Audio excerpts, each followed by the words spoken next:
We start a new journey. Lunch with Big Sills. Dinner with Big Sills.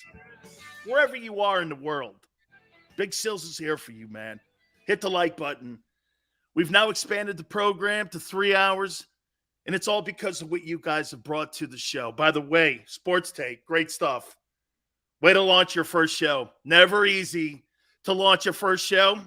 Guys did a spectacular job getting that show off the ground. And the JAKIB Media channel is just absolutely growing, and we're proud to be a bookend here with 365 in the morning, Sports Take, and now us here in the afternoons here going 3 to 6. Man, we so appreciate you guys. And again, I'm going to say it one more time. It's because of you guys and what you guys have done for the program that there was a demand for another hour. Let me tell you guys, man, okay? Let me tell you something about the Krauses. Sills, I love you, man. You're really a good dude. We love you. If there wasn't an appetite for it, guys, Big Sills is still at 2 hours. Still at 2 hours. But because of you, we've now expanded the program. Thank you so much, guys, for being part of this whole thing here. You know, it was a really great sports weekend, man. And it was a telling sports weekend. Let me start it out. There's no doubt that there's an appetite for football. The USFL kicked off over the weekend. The NBA playoffs. I'm going to make a point to you if I was the commissioner of the NBA. If I'm Adam Silver, your opening rounds to your playoffs, do me a favor. Make it best of 3. You were outrated by the Saturday USFL game for the Jazz and the Mavericks. They had a better number than you. The USFL had a game where they beat in ratings an NBA playoff series, game 1. With the Joker, okay? Think about that for a minute. With the Joker, one of the candidates for the MVP, USFL ends up blowing him out of the water. There's an appetite for football. There's an appetite for spring football. I enjoyed the game to be watching the Bandits and the Maulers tonight. Game got postponed because of rain. Way to go, man. Way to go. USFL did a great job. Across their platforms, nearly 4 million people. Now, that number will come down next week. Okay? That's right, Maniac. Hey, loosen it up, baby. Here, watch this. This is what you do. You see the hand? If you're sitting watching Big Sills, just sit back like Al Bundy and go like this. We'll be here for a while. Gary Cobb in hour number 2, as he always is at 4:30 Eastern time. We will get to him, his thoughts on some of the news that is going around the NFL. A lot of football news. A lot of important football news. A lot of important.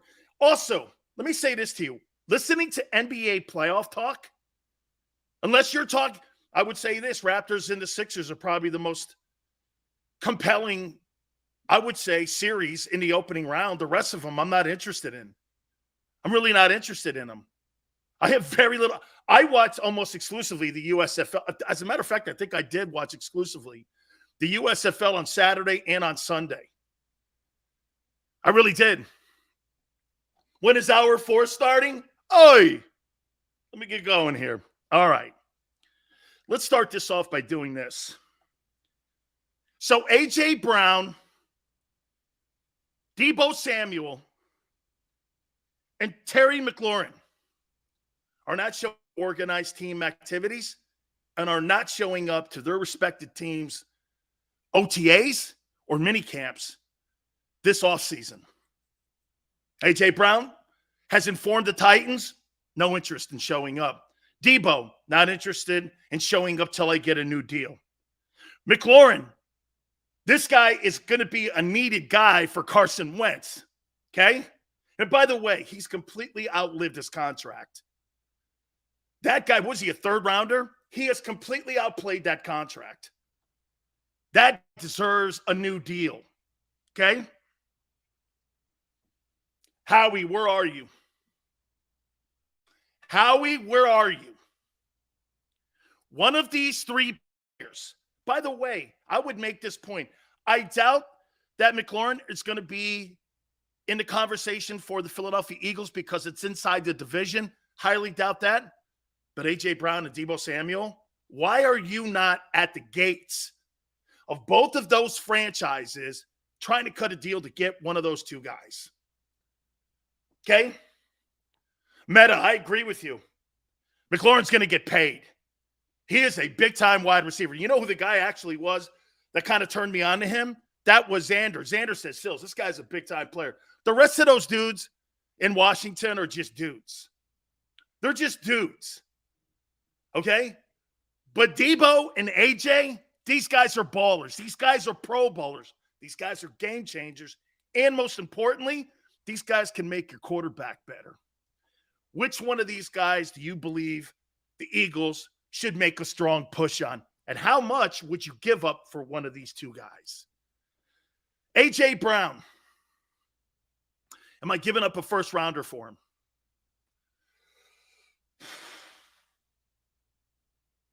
Are you giving a first rounder up for A.J. Brown?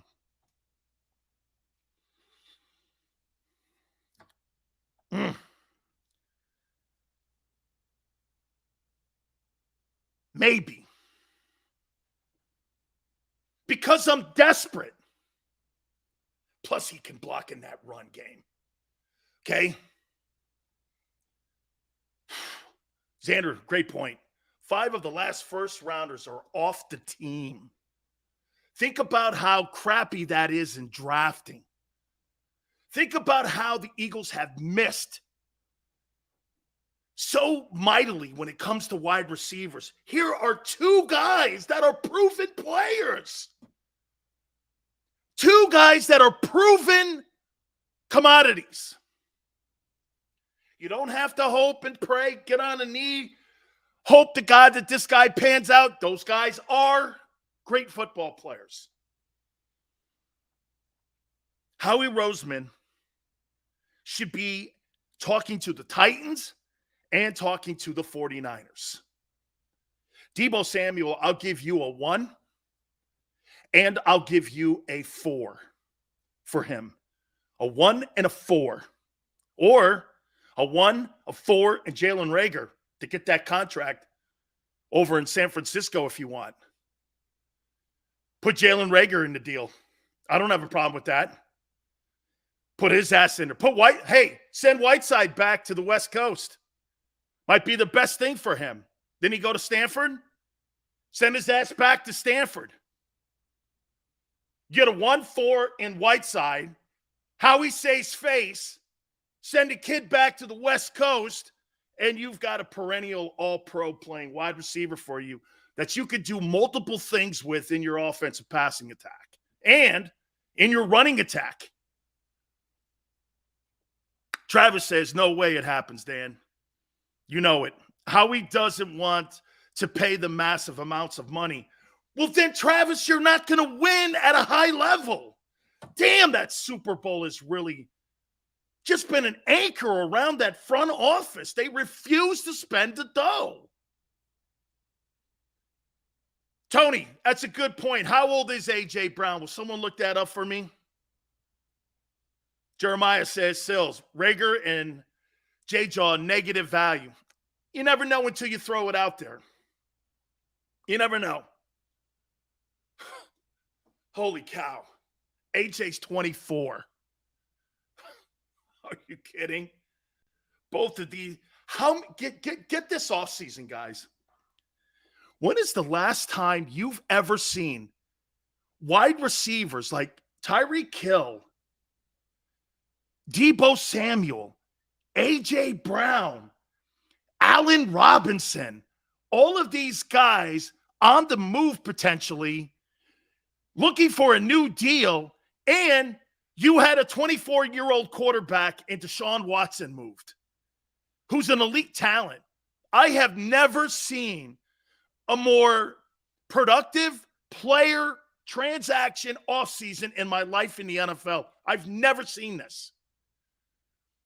Usually free agency, guys, free agency Back in the day, 37-year-old guys that were on their last respirator, looking for a payday. Meta, Debo's a perfect for the Eagles, man. He's a perfect fit. Man, chalk it up sports. Dude, the guy's 24, 25. Look at Samuel, how young he is. Is Samuel on a first-year rookie deal from South Carolina? Is he on that rookie deal too? So you've got two guys, an A.J. Brown and Deebo Samuel, that are 24 years of age. That's insane. That's insane.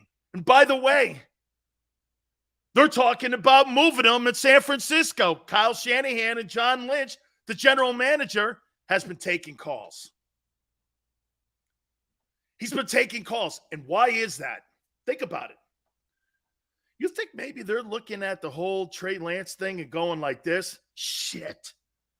Look at what we gave up for Trey Lance. Now this year, if I'm not mistaken, let me take a look at this here.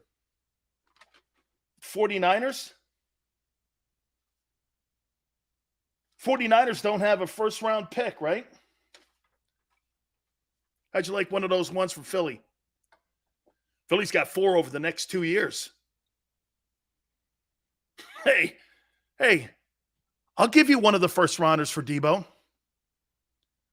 Would you pay Deebo Samuel $25 million, though? See, here's the two-part question here that goes with Deebo. I want Deebo. I don't want AJ. Even though I think AJ's a hell of a player. I think there's a less of a chance of AJ actually being moved. I do. Than Deebo Samuel. 49ers are in salary cap hell, and you got to pay Bosa. And get this. What's the big problem going on in San Francisco right now? What's the problem? Garoppolo's still on the budget. At $25 million is still on the budget. Can't move him. Why? Shoulder injury. His injury has hosed that team. They would have moved him by now, had that money off the cap, maybe would have even addressed Nick Bosa's contract, and maybe even cut a new deal for Deebo. But guess what happened? An injury hit. And the Niners are not sure they want to turn the keys over to the team yet to Trey Lance. One play Trey? Are you really going to do that? Right? Garoppolo's 36-16. Are you really going to do that? Here's the problem for Howie. Now, he did it with Alshon Jeffries. There's precedent that Howie has spent money on one of the. Why go into the draft and roll the dice on a wide receiver again when you could go get yourself a veteran guy? And so what? It costs you more. So what? You're going to eventually have to pay a star anyway. Is it really that important to you that you have to draft the guy, develop the guy, call him yours for it to be a win? A win is also Darius Slay, Howie. You were right. You saved that guy's career in Detroit by bringing him to Philly. That's a win too. Everyone was looking at that deal. Tell me the truth, right? Darius Slay, Detroit. They brought him in, man. The guy's a lockdown corner. The guy's a Pro Bowler. One play Trey, chalk it up, sports. Okay? Matt Hatter says yes all day. Okay, well, I'm going to ask you now. Would Howie Roseman give up a first-round draft choice for Deebo Samuel and $25 million? Yes or no? Would you do it? Would you do it? Dion says Shanahan is going to use Trey Lance like RG3. How successful was that? I look at Trey Lance and I say this to you, Dion. I don't know yet. I don't know. Matt Hatter says yes. X says no. Ashley goes, I have a question. Who are your Mount Rushmores of the NFL? Roxanne, is that all time or today? No, Howie's a crap. I would do it. Howie wouldn't because he's delusional. Vasselli says. Too many good young dudes in this draft. Too many good young dudes. There's not a guy in the draft that will have the career that Deebo Samuel has started with. Not one of these guys. Do you know every one of these wide receivers that are in the draft have to have what? The luck of the draw that they get a quarterback. They have what? You can beat DeVonta Smith and go to the wrong team. That's what DeVonta's done. You got a quarterback that can't get him the football yet. He's still developing in his reads. Yes, all day, every day. No, says 252. I would in a heartbeat, says Rhoda. I think if they believed in Hurts, they would. Damn, Jeremiah. I want that guy on my football team. When I get a chance to add a skilled guy, he'd be the most productive guy that the Eagles have had in their offensive huddle. Probably since Shady. He'd be incredible. Roxanne, all time. Lawrence Taylor, Reggie White, Jim Brown, Tom Brady. I would do that, Sills. What are we talking about today? Uptown. A.J. Brown, Deebo Samuel, and Terry McLaurin are not showing up to any offseason activities, OTAs or mini camps, till they get new contracts or a new team. I don't blame them. The kid in Washington has completely outplayed his contract. Deebo sees what Tyreek Hill did, sees what Stephon Diggs just got paid. He wants to get paid. A.J. Brown's looking at the same stuff. I'm the stud on this team. But here's the problem with A.J. A.J., that team's not built around you. That team in Tennessee is built around the horse that's in the barn. It's not built around you. I don't know. You're not getting $25 million in Tennessee. So you may actually have to leave town. That's not a place for him. Tennessee's built on Derrick Henry. So when I go to management and I'm A.J. Brown and I go, I want a brand new $25 million per year contract, they're going to look at you and go, so wait a minute here. Are you under some sort of delusion that you think that this football team here is built around you in a passing game? This team is built around the guy who carries the ball 28 times a game, not you. $25 million? No way. No way. I'm kind of almost starting to talk myself into AJ here a little bit. Because if you think about it, right? AJ Brown, 24 years of age, blocks in the run game too. Maybe he's more apt to be dealt. Hey, that's a great point. Hey, Chalk It Up Sports is right. Please hit the like button. Guys, you tell me here. Okay? Think about that. Who would be more apt to get rid of their star receiver, the Titans or the Niners? Okay?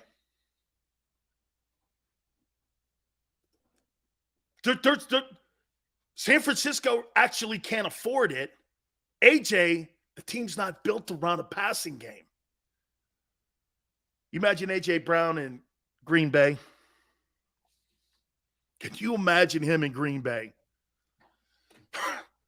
Incredible. Even if they don't believe he's T.O. 2.0, O-line and Deebo makes sense. Trade for any of them, and I'd be happy. Meta, both those guys are spectacular players. I'd still give AJ 18 to 20 million. He's comparable to Godwin. I think he's bigger and more physical. I don't think Godwin really does a great job blocking down the field. I think AJ Brown does a really good job doing that. And that's still kind of what the backbone of the Eagles are. Maniac said both teams would be stupid to get rid of them. You know what, though, Maniac?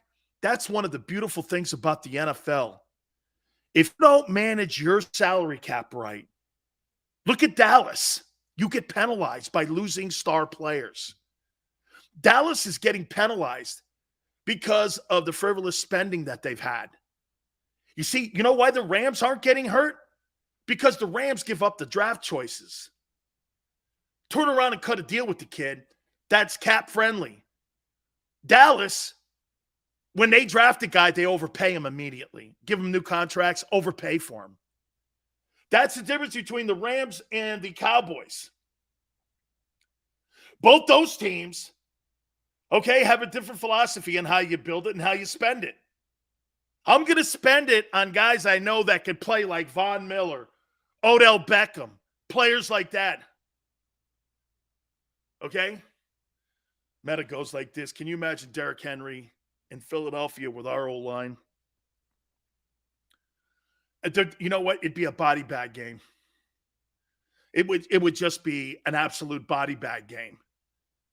You put a guy like that with that offensive line. I know the guy in Indianapolis had 1,800 yards, Jonathan Taylor, last year. Derrick Henry would have 2,500 yards a year with that offensive line. And if they were able to put any kind of passing game in the room, I can promise you this. That guy would maybe run for 2,600 yards. Because teams today aren't built to stop the run. 9 in a box, and that's why you'd have to have some type of passing game. It would be incredible. So, to me, you got both these guys out there. And are you in line for it? Probably not. Dude, how can you let Deshaun Watson just walk through the streets of the NFL and you don't make a play for him? How can you let A.J. Brown and Deebo Samuel walk through the streets of the NFL for any team to negotiate with these guys and you're not in the conversation? What are you thinking, man? You're building this football team on the cheap. If you're looking only at the NFL draft, did you see what Honey Badger said and his people?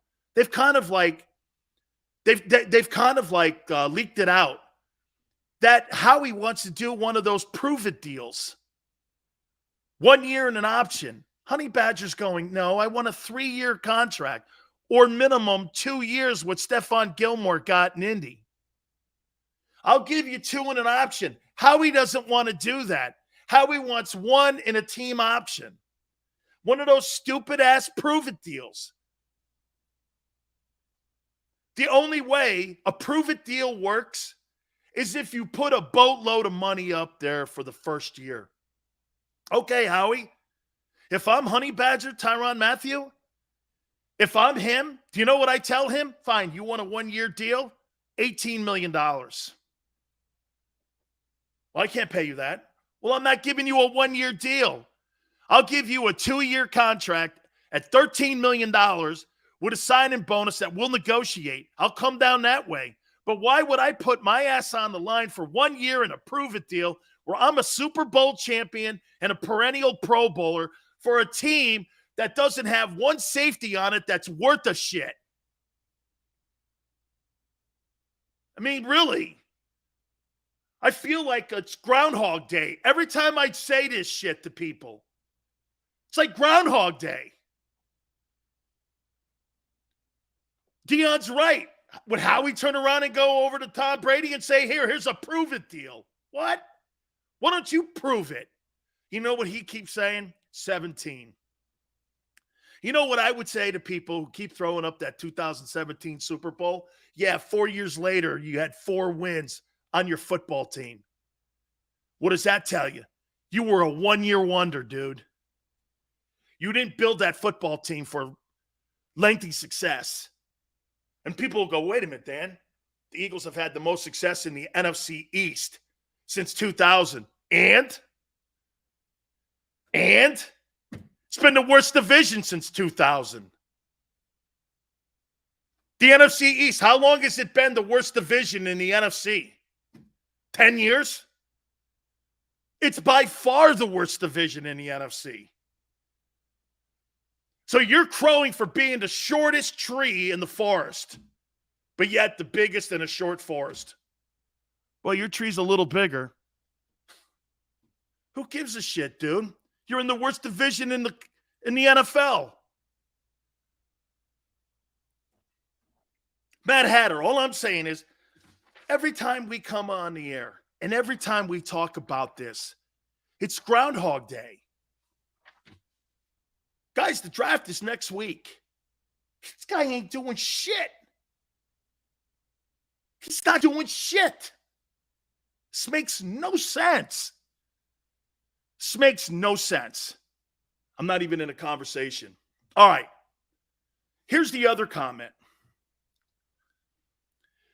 There is no doubt that Steve Keim and Kyler Murray and the Arizona Cardinals are not speaking to one another, and teams have called, and one of those teams are the Philadelphia Eagles about Kyler Murray. We brought this up this past Friday, and they've been talking over the weekend. Now, know this, it's not just the Eagles, and it's a peripheral conversation. There's nothing here going, I'll give you this, this, or this.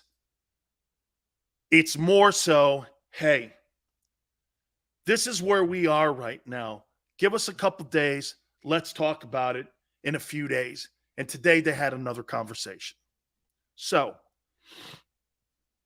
that's why I posted it on my Twitter page. The Eagles have had a couple conversations with Steve Keim, the GM of the Cardinals.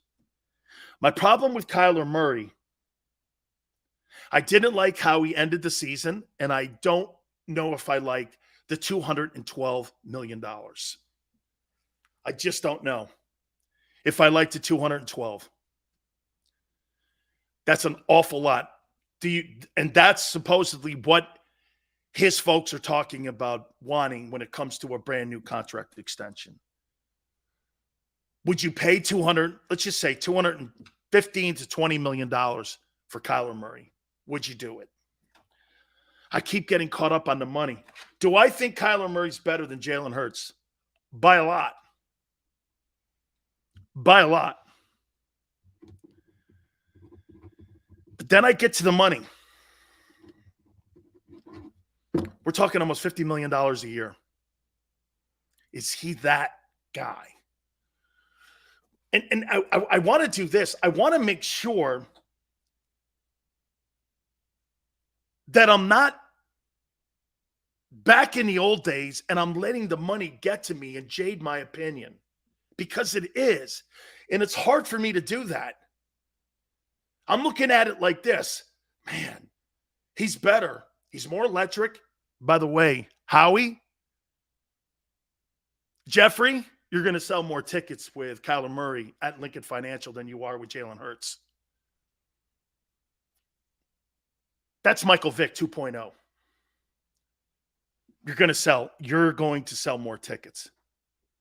Hey, Matt Hatter, you're saying he's 5'9"? You think he's better than Bryce Young? You think he's better than Bryce Young, the quarterback at Alabama right now, who's a little taller but smaller? He could get bigger. X says, hey, Sills, the link already sells out. True. 212 to $15 million. Man, that's a lot of money. I'm caught up on the dough. Would you pay $50 million a year to make a quarterback move to go get Kyler Murray and bring him to Philly? Would you do it? Would you do it? No. We might as well be the Boston Eagles or the Philadelphia Celtics. Murray's 5'10", actually. I think he's more that too. Matt Hatter says that Young is going to be a great one. We'll see. I do think that he's a heck of a quarterback. That SEC championship game was spectacular. Hell, I thought the Auburn game was awesome as well that he played in. I thought he was great in that. Man. So Howie's screwing up the Honey Badger deal. He's not in line for AJ or Debo. And now we're talking here about a quarterback. And again, it just keeps rolling towards the next week's draft. That's how he's getting better. The Eagles are content with the football team that they have right now. It seems to me, unless something magically happens, right?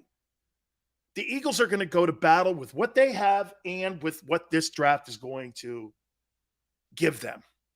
Is that good enough to win the NFC? You think that's good enough to win the NFC East? We'll take your comments on that. Do me a favor, guys. Please hit the like button. We are so proud to be telling you this here, man. Now that we're going 3 hours too. John Morgan now, proud sponsor of the National Football Show with Big Sills here. And here's where the fee is free. That means this, okay? You don't pay a cent unless you win. That's what this is all about with Morgan & Morgan. Now, if you're hurt or you're injured on the job, choosing a lawyer is one of the most important things that you could possibly do when it comes to making this decision. John Morgan has told me this forever. For over 25 years, John said that this is one of the most important things you can do. For the people isn't a slogan. It's what they do. It's who they are. With over $13 billion over the last 30 years, Morgan & Morgan has got that for their clients when it comes to settlements. Get that. Over $13 billion. With over 800 attorneys and offices in Philadelphia, Florida, New York, across the country, Morgan & Morgan's army of lawyers are ready to fight for you to get the compensation that you so need. Size, it matters. And when you go to war with Morgan & Morgan for true compensation, there's nobody bigger. The call is free. Get this, the consultation is free. 800-512-1600. That's 800-512-1600. 24 hours a day, 7 days a week. I'm telling you this, man. If you get a lawyer, Morgan & Morgan, you're more apt to get 3 times the settlement and compensation delivered to you when you choose a lawyer. Choose Morgan & Morgan. And do me a favor, tell them Big Sills sent you. I'm John Morgan of Morgan & Morgan. When you're hit from behind in a car crash, the insurance company may try to say, you can't possibly be hurt. It was only a few miles an hour. It's simply not true. You see, here's the thing. Getting hit at 10 miles per hour is like falling off of this. 15 miles per hour, like this. And only 25 miles per hour, this. Injured, dial pound law. There's only one Morgan & Morgan. Go for the midnight dares. Go for the game. Go for the hits. Go for the fans. Go for the win. Go to Ocean Casino Resort. Book your trip at theoceanac.com. All right, did you know I was the Mommy Slam Dunk Champion? Really? Yes, really don't sound so surprised. Let's see it. Oh, you're ready. All right, here we go. Let's hear the crowd. So go to right, I go to left, fake a mom. Mama, go up, mama! She did it. Again? You can't avoid gravity, but United Healthcare can help you avoid financial surprises by helping you compare costs and doctor quality ratings. United Healthcare. Uh-huh.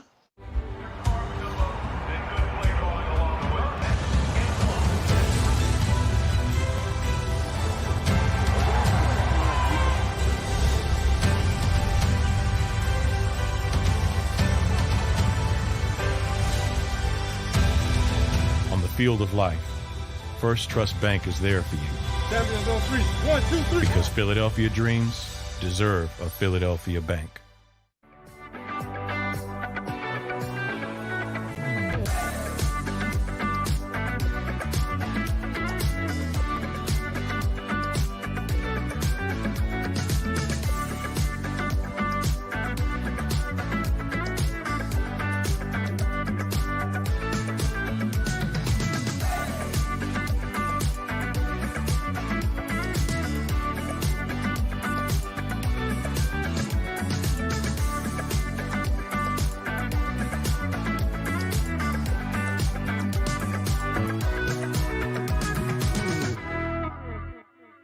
The following is a real testimonial from the father of a young injured victim. I didn't think she was going to make it. Major Perry's daughter was the victim of a horrific accident caused by someone else's negligence. If you don't find the right counselor, law firm that you're looking for, you will get lost in the wilderness. Badly injured? Call the Fritz and Bianculli Law Firm at 215-458-2222 and find out why they say, "We got this."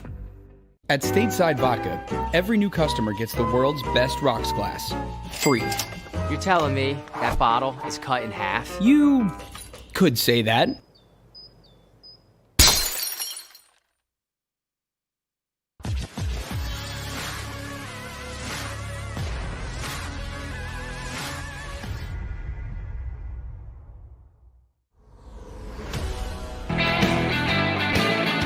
Welcome back. National Football Show. Your boy Big Stills. Please hit the like button.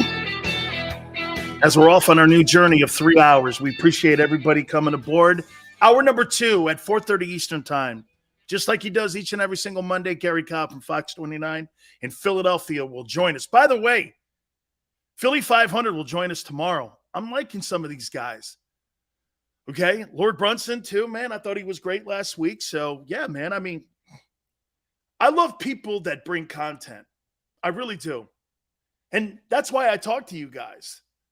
And quite frankly, that's why I'm glad to be back doing this with you guys each and every single Monday through Friday now, 3 to 6 Eastern Time, is because now I get to talk to you guys.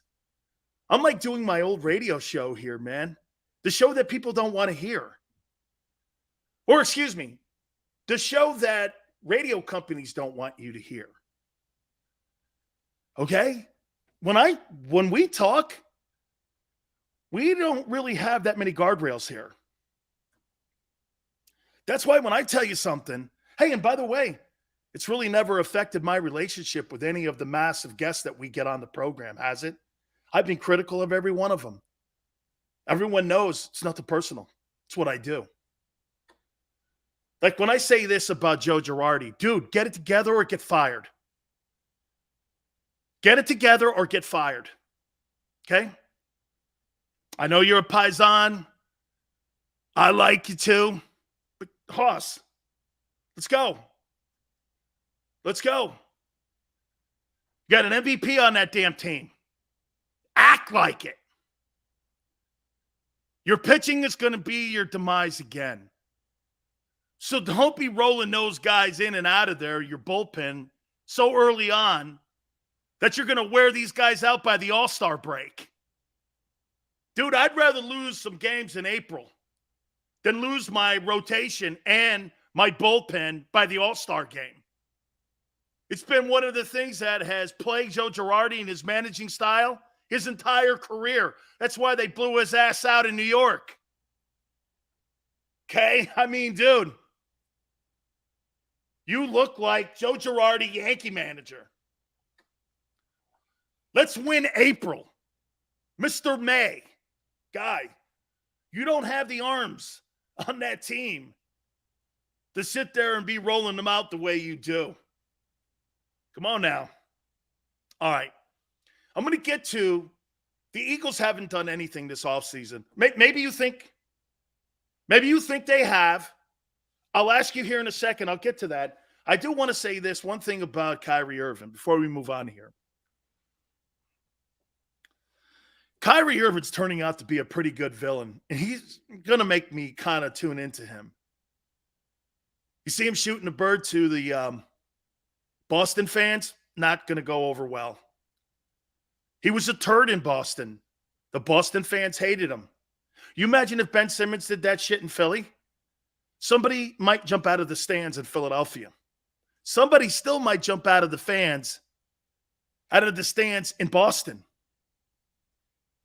Okay? That city's not going to take that disrespect like that. But I actually like it. Look, I don't want to see a Donnybrook. I don't want to see anybody get hurt. I don't want to see the malice in the palace like we had in Detroit years ago. I don't want to see any of that. Fans fighting. I do not want that. I'm not promoting that at all. But I do like at least you have a rivalry. And it shows me that the NBA has some pulse to it. We're like it used to matter back in the day.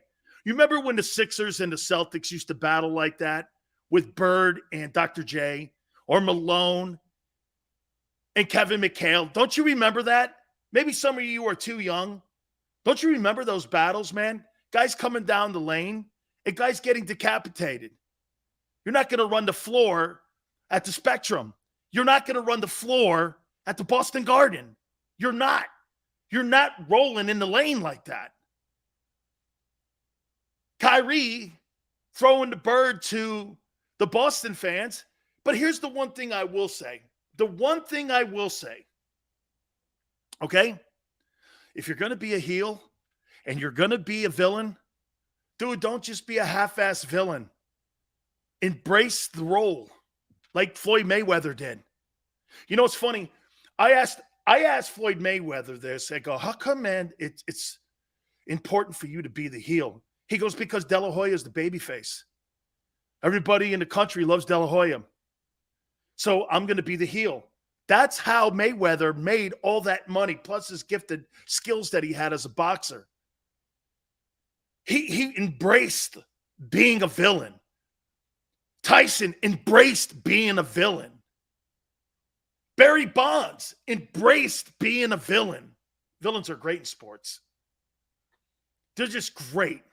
Kyrie kind of half-asses it. Dude, if you're going to be that, be it all the way. Just don't be it a little bit. You know what I mean? Be it and take on that role. Wear that jacket. All right. Guys, what would the grade be on the Eagles offseason so far? Let me write one down. Let me see where everyone goes with this thing here. Here, I'm going to give you this. What would be their grade? What would be the Eagles' grade for their offseason so far? Philly says D. Incomplete. Okay. Never thought of that one. Kevin says C. Paul says D minus. Hatter. C. Hugh F. Guys, I'm going to give him a P. Pathetic.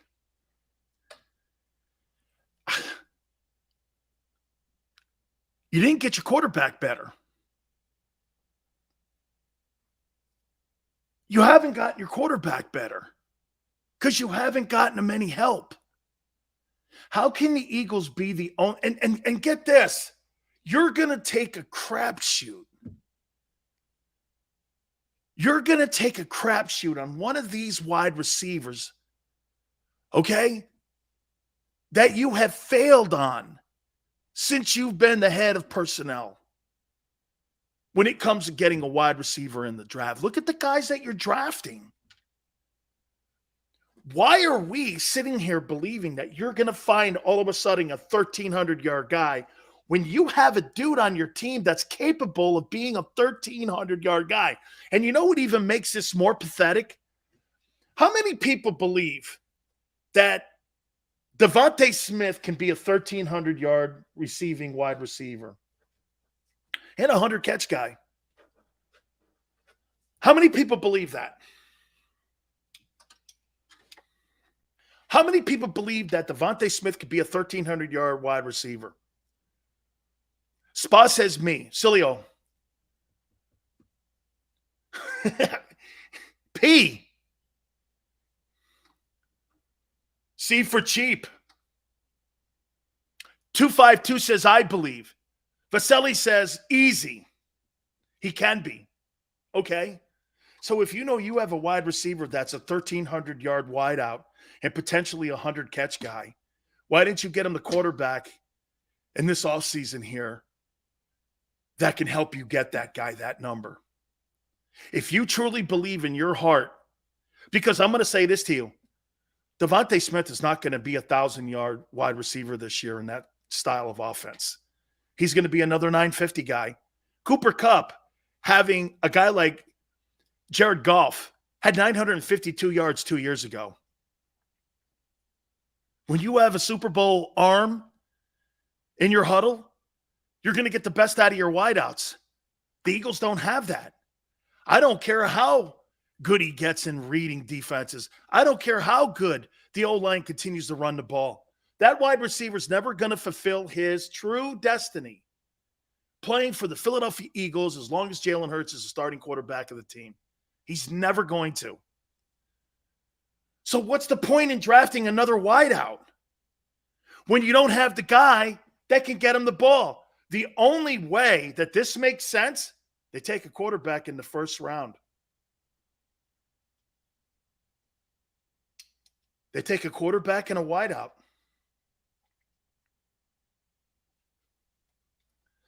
If you go into the season with the same dudes, plus a wide receiver that's a rookie, how did you get better? You're under the assumption that Jalen Hurts is a star quarterback. He's not.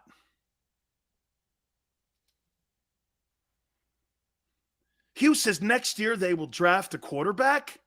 So you're going to waste 2 years, 2 full seasons of DeVonta Smith's development because you were too arrogant not to address the quarterback position.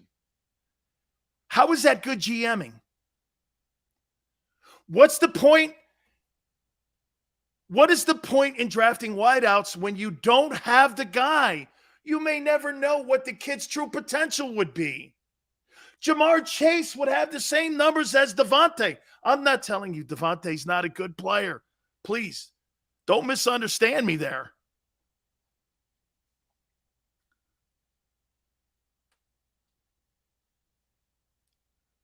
I can't wait 2 years. Philly, you're right. Who in their right mind wants to sit around and pay $350 a ticket so that the Eagles are going to go to their fan base? Yeah, well, you know what, man? We're building for the future. Dude, I want you to build today. The future is today. The future's not 3 years from now. Nobody's on a 3-year plan any longer. I'm not building this team for the next head coach. If I'm Nick Sirianni, I'd start going like this, man. Maybe Doug Pederson was right. Dude, we got to get some more talented people in here. You have no talent in that offense. Outside of DeVonta and your O-line, there is no talent. They're dudes. You got Tyrod Taylor playing quarterback and a bunch of guys who are running backs, and the rest of those wide receivers are comparable. Wait a minute. They're a tick up from Washington Commander wide receiver room. Spa says the wide receivers can't get separations. Hey, I'm just saying, what's the point in drafting another wideout when you can't develop them? And you'll never know. What's the point? Eagles have no playmakers. So I ask you, you think this football team can win the NFC East? Look, you know what the coordinators are doing now? They've broken down every single game. How many games did he play last year? Did Jalen 15? He missed the game, right? Then they sat his ass out in the final game, right? I think he played 15. Am I right? He played 15. They've broken every one of those games down and said this: don't let him break containment, set the edges, get pressure up the middle, make him have to throw over the line. I'm saying he can't do it. I'm saying if the Eagles go in, how about this? I'm saying if the Eagles go into the 2022 season with that huddle, you'll win 6 games. You'll win 6 games. 6 ball games. Tell me I'm wrong. And here's why. It's not that they can't revert back to the 2022 offense. They don't want to. You're not utilizing the rules of the game. They want to get beyond the 90s offense of the Eagles. They want to start elevating the play in the huddle. Bob, you're right. Tampa knew it. Todd Bowles knew he could only read barely single coverage.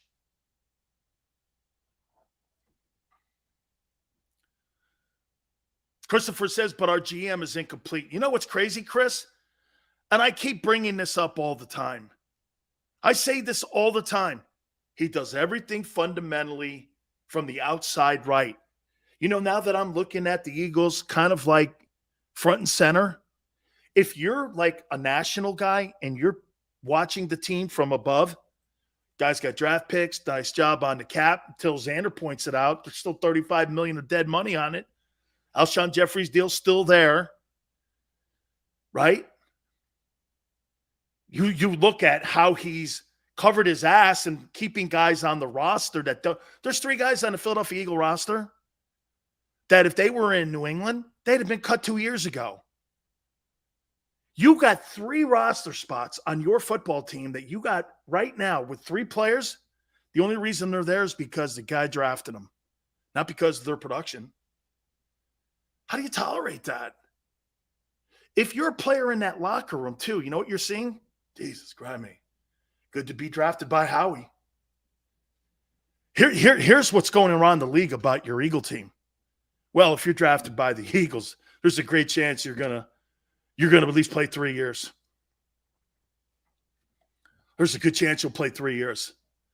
Because Howie's not just going to cut you, especially if you're drafted in the first 3 rounds. He's not. All right, let me take a timeout. A little bit on the USFL.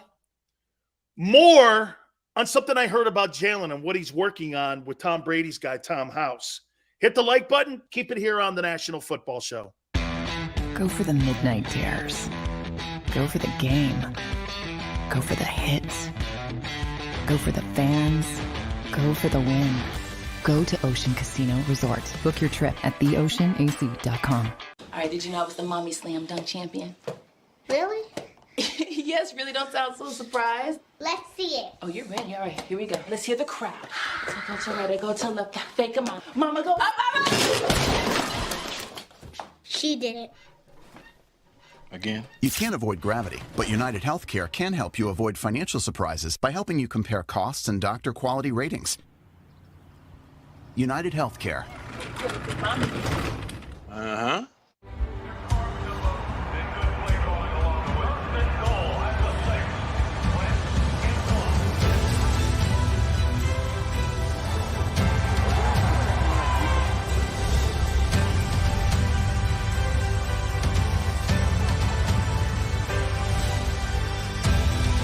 On the field of life, First Trust Bank is there for you.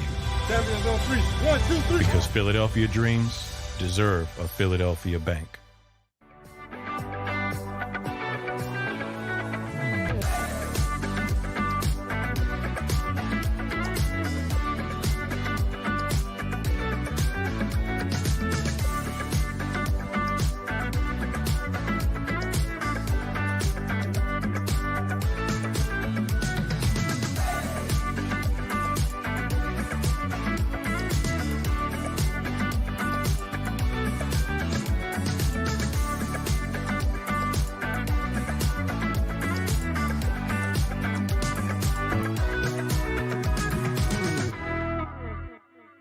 The following is a real testimonial from the father of a young injured victim. I didn't think she was going to make it. Major Perry's daughter was the victim of a horrific accident caused by someone else's negligence. If you don't find the right counselor, law firm that you're looking for, you will get lost in the wilderness. Badly injured? Call the Fritz and Bianculli Law Firm at 215-458-2222 and find out why they say, "We got this." At Stateside Vodka, every new customer gets the world's best rocks glass, free. You're telling me that bottle is cut in half? You could say that.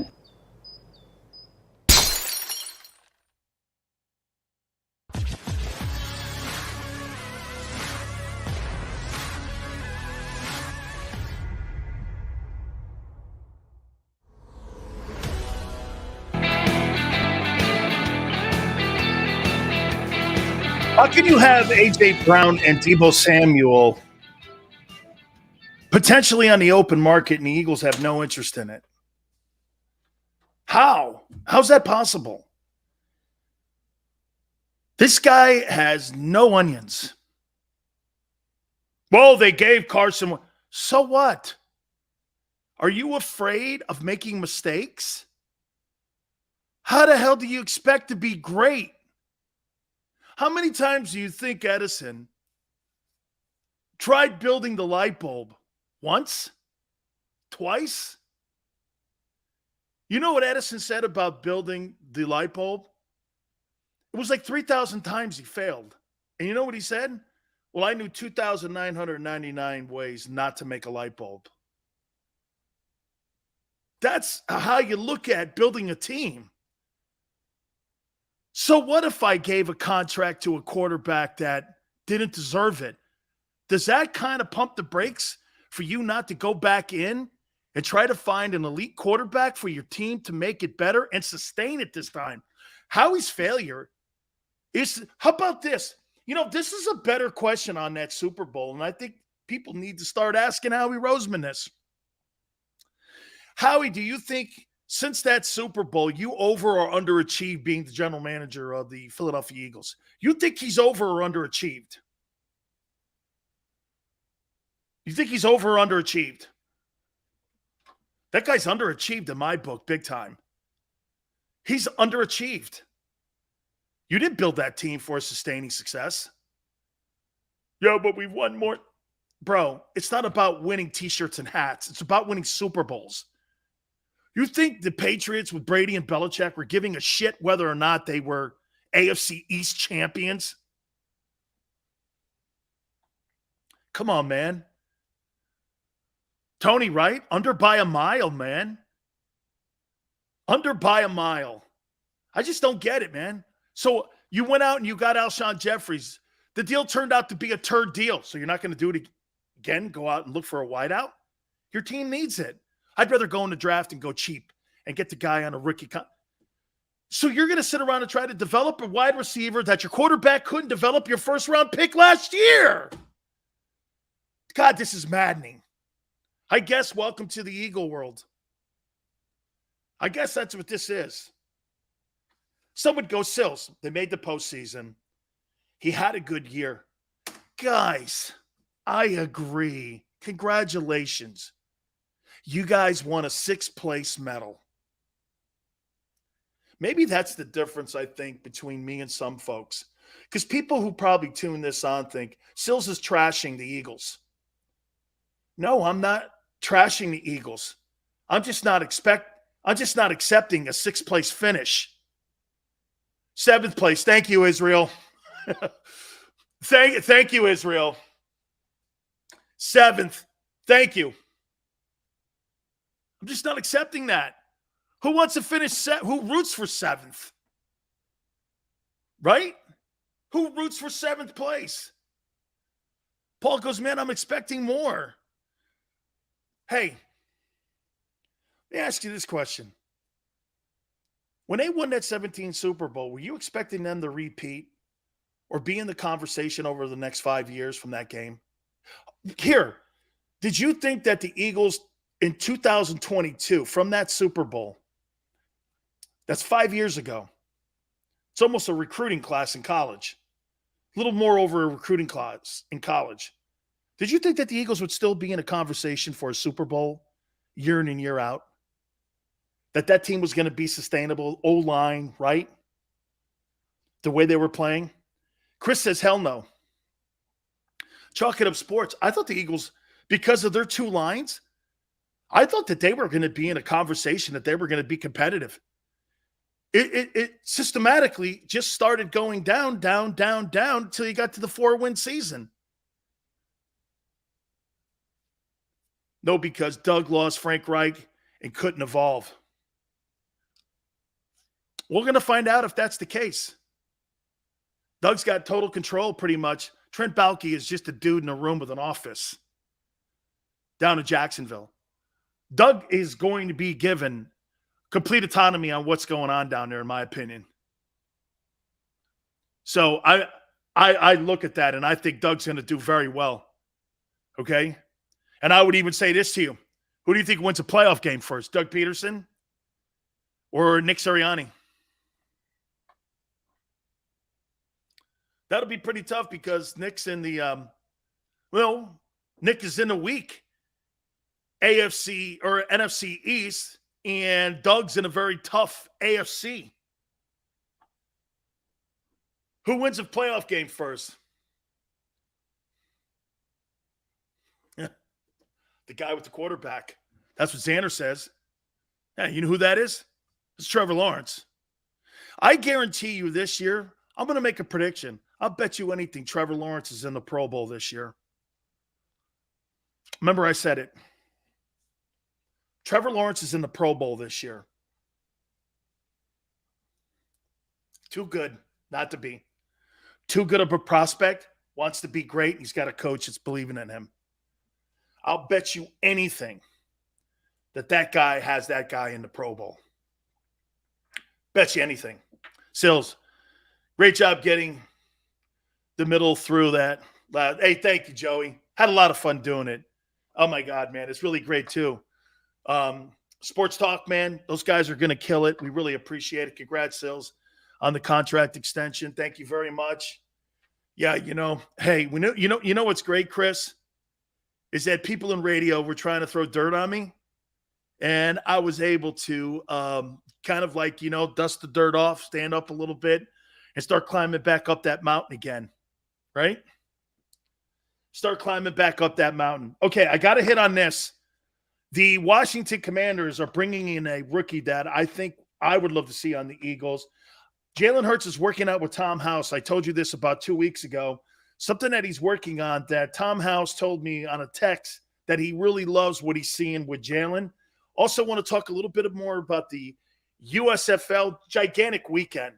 3.5 million people tuned into that Saturday game, and the ratings were spectacular, even beating some of the NBA games, which is incredible. First weekend, the number will probably go down the second week. There's a game tonight, I believe. It's Bandits and Maulers. I'll be watching that as well. Gary Cobb's going to join us in hour number 2 at 4:30 Eastern time. Hit the like button. Keep it here on the National Football Show. Go for the midnight dares. Go for the game. Go for the hits. Go for the fans. Go for the win.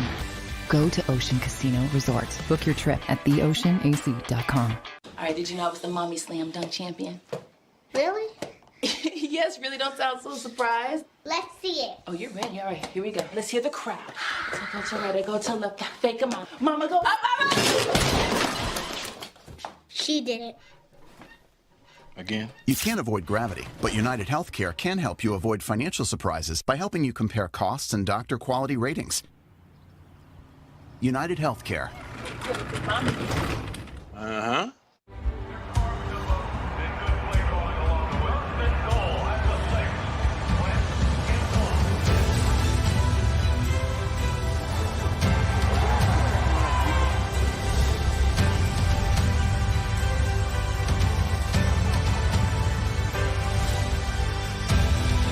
On the field of life, First Trust Bank is there for you.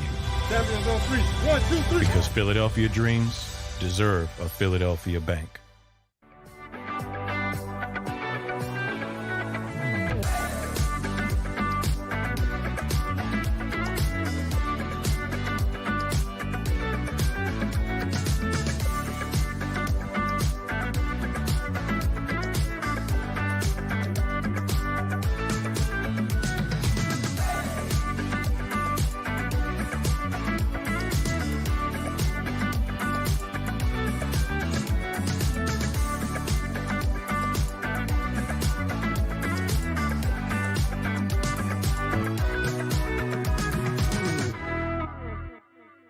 The following is a real testimonial from the father of a young injured victim. I didn't think she was going to make it. Major Perry's daughter was the victim of a horrific accident caused by someone else's negligence. If you don't find the right counselor, law firm that you're looking for, you will get lost in the wilderness. Badly injured? Call the Fritz and Bianculli Law Firm at 215-458-2222 and find out why they say, "We got this." At Stateside Vodka, every new customer gets the world's best rocks glass, free. You're telling me that bottle is cut in half? You could say that.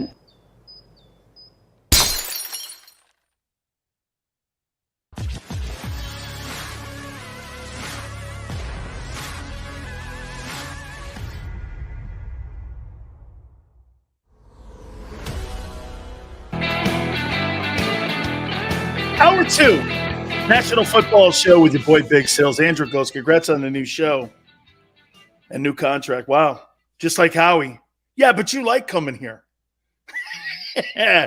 Hey, I don't know if you're going to like going to the link this year, especially with your football team not doing shit, man. Gary Cobb, bottom of the hour. Sales, we'd love for you to have Gate City Sports on. He has an extensive knowledge of the game at the amateur level. Love what you do, bro. So, like, are you like, hey, Jeremiah, are you his publicist? Okay, like, hey, get with my guy Xander, and we'll see if we can work through things. And what are those tools in Hollywood say? Yeah, you know, you get with my people, we'll get with your people, and we'll see if we can work it all out, right? I mean, yeah. It's always yes or no. I don't know. I know this. One time, I wanted to get a guy on. Anytime Xander sends me a soundbite, I'll never put the guy on ever. He sends me a soundbite to listen to the guy, and I went, no, that's okay. I'm not listening. Israel, thank you, man. I appreciate it. No, we're not working that. Hey, watch this. Jeremiah, we'll get back to you. We will get back to you. Yes, we have extended the show. Extra hour here. This is hour number 2, hour 3. We're really looking forward to this too, especially as we're getting into draft time now. We're getting ready to go into training camps, college football. Plus, you know this too, man. I talk pretty much anything I need to talk about. Real quick here, before I reset here. So the USFL was a pretty cool little start for many of those kids that are going to get an – I'm a big fan, okay? I'm a big fan of opportunity for everyone. The USFL, the XFL, World League, the old AFL back in the day, these were all opportunities for players that the NFL maybe missed on, like Kurt Warner, okay? Guys like that. So I thought it was a great opportunity. I think Colin Kaepernick missed a wonderful opportunity. You had 3.5 million people watching that Saturday game. Instead of going on your Instagram or your Twitter page and calling everybody a racist for not having you try out for teams, or calling the NFL owners slave owners, making money on the race baiting industry now that's been created by our media, you don't really want to play football. God, this is so great to say this stuff. I could never say this on the radio. Thank you, God. That guy doesn't want to play radio. He wants to race bait you. Jamel Hill, all those people would rather race bait you, call you a racist, instead of truly guys wanting an opportunity to play.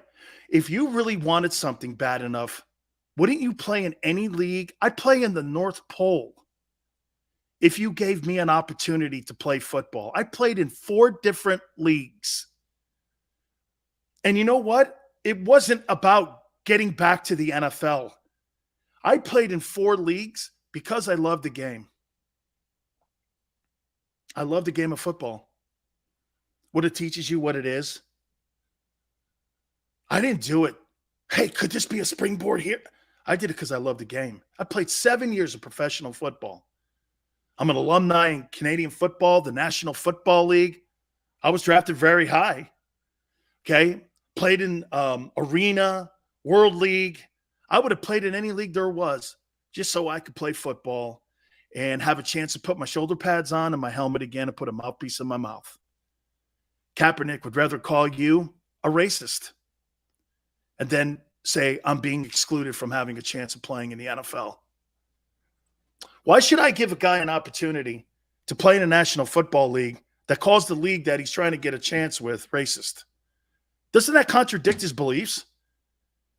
That's why the XFL or the USFL would have been an absolutely great avenue for him to go and have an opportunity to play. Oh, I see. He'd rather sit back, have Nike behind him, and have the race baiting community behind him, calling the NFL out and calling the NFL. The NFL doesn't care anymore. You know that by now. The NFL looks at Colin Kaepernick and laughs at him. They gave him $20 million of FU money, told him to go away, and you can continue to say all the things you want. The National Football League looks at you as a joke now. You're a running joke. Okay? You're a running joke. You had a chance, but Colin Kaepernick would rather call everybody in the league a racist. Oh, it's racist that I don't have a chance. What rock are you under? There's many things in this country that aren't fair. You're a woman. It's not fair. You're a black woman. It's not fair. You're a minority. That's poor. Not fair. You're a poor person. Not fair. Welcome to capitalism. Welcome to America. I mean, it's crazy how people look at this. You know what's funny? You know, everybody, I read something the other day where somebody was telling me that how much of a priority it is for the Biden administration when it comes to transgender. And I'm doing this because of sports and the Penn swimmer and all this. You know, people were under the impression that 30% of the people in this country are transgender. Do you know less than 1% are? Why is it such a big deal? I don't get it. Is that really a platform you want to dive off on? Less than 1% of our country? To sacrifice other people's rights and trample other women's rights? My daughter plays rugby. I don't want to see her playing against a dude. But see, our country, so like we're so worried about like the 1% people that don't really impact our country. And by the way, let me reel that in a little bit. I think everybody should be treated fairly, no matter who you are, 1%, 100%. But don't call yourself a woman when you're not. Just really. I mean, come on, man. That dude that won that swimming championship is a farce. You crazy? Kaepernick. Hey, watch this. So, you know, did Colin Kaepernick get hosed by not getting an opportunity to play in the NFL? Yeah, probably. But NFL owners and NFL coaches, black or white, don't want that shit in their locker room. They don't want Tim Tebow in their locker room. They don't want noise. They don't like noise. Someone goes like this, Sills, what about Michael Sam? He's the only Southeastern Conference Defensive Player of the Year never to make it in the NFL. Because you know why? It's not because he's gay. It's because you made a big thing out of it being gay. Nobody cares about your sexuality or your religion. Not in those locker rooms. Nobody cares. Get over yourself, man. Honestly. This is about treating everybody fairly. That's the greatest thing about a locker room, guys. It's the greatest thing about a locker room. Nobody gives a shit about any of that. You can say anything you want. It's probably why I've been in trouble. It's because I thought society was kind of, you know, they always used to tell me it was a microcosm. It's not a microcosm. There's so many snowflakes in the world that can't take the truth, can't take that shit. Yeah, right?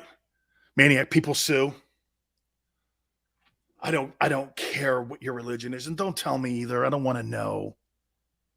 I don't care what your sexuality is. I don't care. I don't want to know. Just be a good person. I think that's all we're looking at in people, right? Just be a good person. That's all I'm asking folks to be. Just good folks, man. All right. I started the first hour. I'll get into it again in the second hour. But once again, A.J. Brown and Deebo Samuel are out there, and the Eagles have no interest. I don't know what the hell's going on. I have no idea why this football team is under some notion. Guys, so do you think if you put two DeVonta Smiths on your team and your quarterback can't find both guys, what's the point? Why should do you guys agree with me on this point here? As long as Jalen Hurts is a starting quarterback, the Eagles should not draft a wideout. Do you agree? If he's the quarterback, you should not draft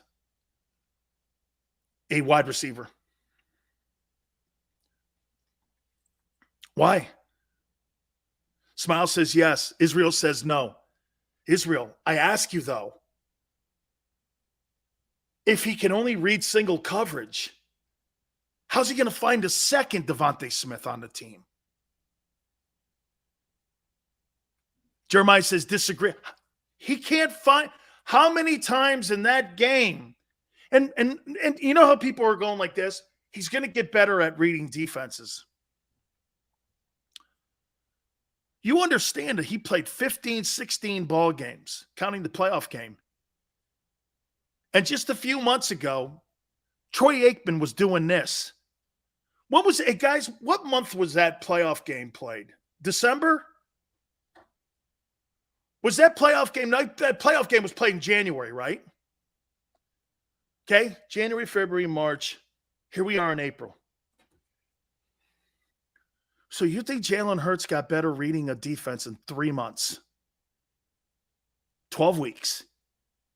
He's gotten better. 3 months. Troy Aikman was screaming in the playoff game.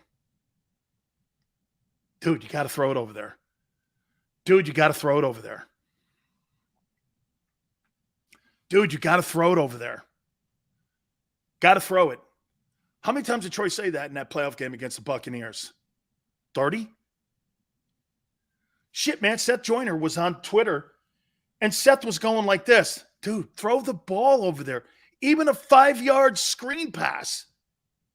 So what would be the point in drafting another wideout if the guy could barely find one? What's the point? You think Jalen's going to get better in 3 months? Andrew says, I agree. He is bad at reading defenses. Andrew, this is why he was pulled at Alabama. But are the Eagles giving him this year to prove he has improved?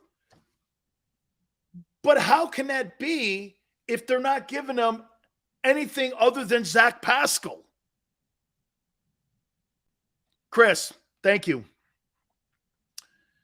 Jalen is working on this with Tom House. I text Tom. In case you guys don't know, so I know some of you, I've told you this. Tom House is the guy that caught the Henry Aaron home run, 7-15, the night Hank Aaron broke Babe Ruth's record. He was a pitcher for the Braves. And now he's like a big quarterback working on arm strength, pitchers and quarterbacks. He kind of like transformed his business from just being pitchers and teaching pitchers how to throw the baseball to quarterbacks throwing and going through progressions and reading defenses and working on the whole mechanics of being a quarterback. And Jalen's been working with him. And Tom says he believes he is getting better. The problem is going to be the same thing I say. Tom House says this. If you don't have the skill set guys with him, because know this, when Tom Brady worked out with Tom House, who were his wide receivers working out with him? Amendola and Edelman. Jalen Reagor and DeVonta Smith and Zach Pascal are not in Southern California working with him. Those guys were working together for years. Then they would go up to Wyoming. And Brady would get a cabin up at the Bartolo's place. And they would sit up there for a week, and they would have their own quarterback school. How many times did you see Brady posted pictures with Edelman and Amendola, and those guys were just throwing the ball on their own time, on their own nickel? It's not against the rules in the NFL to get together with two other guys. And those guys, Gronk even would go up and show up. Philiopolis says, Eagles are not getting no damn Kyler Murray. Well, you would pray that you need to get Kyler Murray, because as long as Jalen Hurts is on your football team, you'll never be a prolific passing team. Ever. You'll never be a 4,500-yard passing offense, even with 17 games. Not happening. Not happening. Not happening. He's not a – if you can't start at Bama, you can start at Philadelphia? So wait a minute. The quarterback room at Alabama is tougher to make than the quarterback room in Philly. Interesting. Interesting. Interesting. Who's the last guy that you remember that came out of college? Wait. I stand corrected. Joe Burrow. Ohio State told Joe Burrow that Dwayne Haskins and the kid coming in, Justin Fields, was better than Joe Burrow. Okay. He was. That's why he transferred to LSU. Okay. GT says, stop saying that, Sills. Dude, you're never going to be you really see a 45. How about this? You see a ceiling with Jalen Hurts being a 4,500-yard passing quarterback. Do you really see that? You really see that? Okay. I do not see that.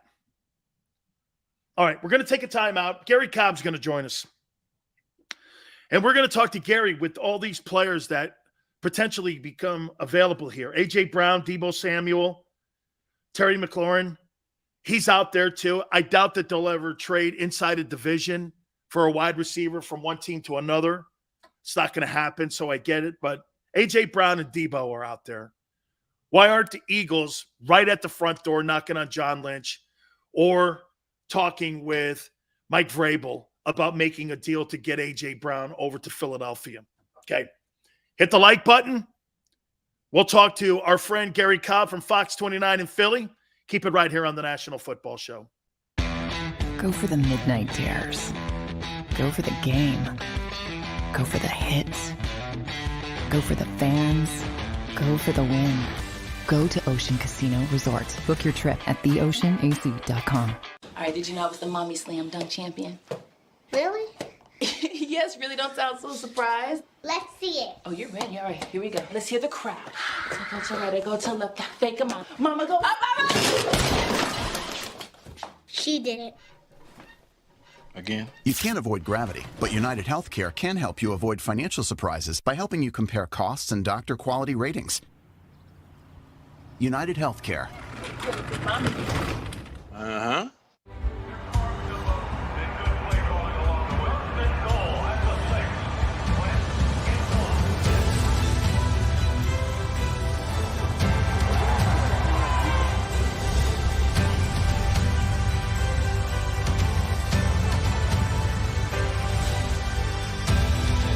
On the field of life, First Trust Bank is there for you. Champions on three. 1, 2, 3. Because Philadelphia dreams deserve a Philadelphia bank.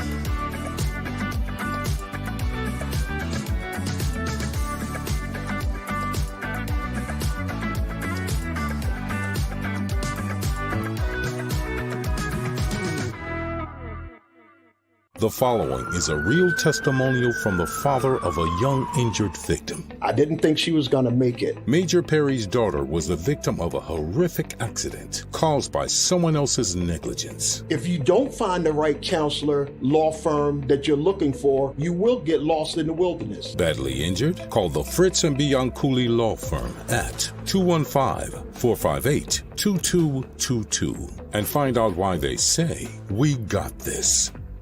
At Stateside Vodka, every new customer gets the world's best rocks glass, free. You're telling me that bottle is cut in half? You could say that.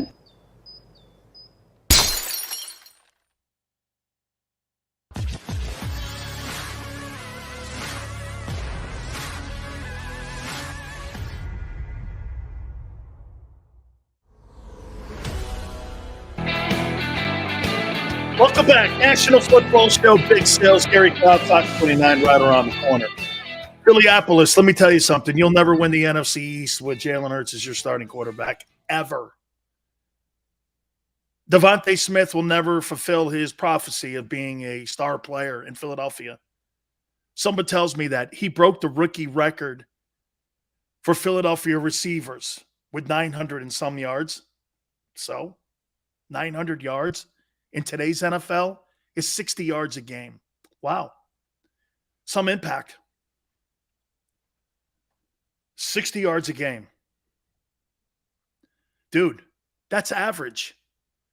Getting 1,000 yards in the NFL today is 60 yards a game. You're going to pay a guy $18 million? Hey, I'll pay the kid Pollard $855,000. I'm not going to pay Ezekiel Elliott $18 million to get the same numbers. I'm just not. Not going to happen here. Man, we're a week out from the NFL draft. And I'll tell you something. I look at the Philadelphia Eagles offseason so far, and I'm going to give it a C-. I don't think the team got better. I think they improved the bottom end of their roster, which you have to. But there's no way that they've improved the huddle when it comes to skilled guys. And they're going to go back into the draft. And I'm going to ask Gary Cobb from Fox 29, and Gary joins us now here on the National Football Show. Gary, get this, man. A.J. Brown and Deebo Samuel, and I get Terry McLaurin from Washington will probably not be in the conversation if there was a potential for the Eagles to look at a big-time wide receiver. You're not going to trade inside the division. So I'm just going to leave it with A.J. and with Deebo. These are two guys that have said now they're not going to show up to OTAs or minicamps, and that they're not going to show up to these facilities unless they get a new contract. They saw what Tyreek Hill got, and they see what Stephon Diggs got. If you're Howie, wouldn't you think that standing in line either with the 49ers or with Mike Vrabel and the Titans, that this would be something that you would stand in there and in line for? These guys could transform your huddle if you're Howie Roseman. Why isn't he doing this? I have no idea. I mean, I thought he would be more aggressive. Clearly, I see they probably have a time clock in their head. And the whole thing points at Jalen. Do they feel they could win something this year? I don't know if they're interested in and maybe he's thinking this, and also he got his contract. I mean, you got other people getting contracts and stuff, but anyway. But Howie got 3-year deal. So that 3-year deal, I think, affects his thinking. Because now he says, look, I'm going to be here. So I don't know if that might be one of the reasons now where he's not going to be as aggressive, that he says, look, I'm going to be here 3 years. I wouldn't have a problem if we're looking at next year is when we're gonna go all the way in, and maybe that's part of the reason he's not being as aggressive, because clearly when somebody opens up, when an opportunity opens up, usually he's going to be doing something, even if he's not doing it out in front of everybody. How about this, Gary? I got people over here in the chat and talking to me about being a hater on Jalen. I'm not a hater on Jalen. I just think Jalen's limited. I don't see a 4,500-yard passer. And to me, if you're comfortable finishing 7th in the NFC, well, then Jalen's your guy.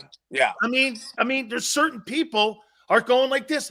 I don't see Jalen Hurts, a 4,500-yard passer, and winning the NFC with that style that they want. Now, look, Gary, if they go back to the 2022 style where they're going to run the ball and there's going to be 38 carries and he's going to have 25 throws, and they want that style, there may be an opportunity. But they're contradicting themselves when they talk publicly saying, we want a prolific passer. He ain't that guy. I mean, he hasn't proven he can be that guy yet. I mean, that's just flat out. I mean, and all you got to do is look at the Tampa Bay game. When it's all on the line, kid, he's not recognizing the coverage.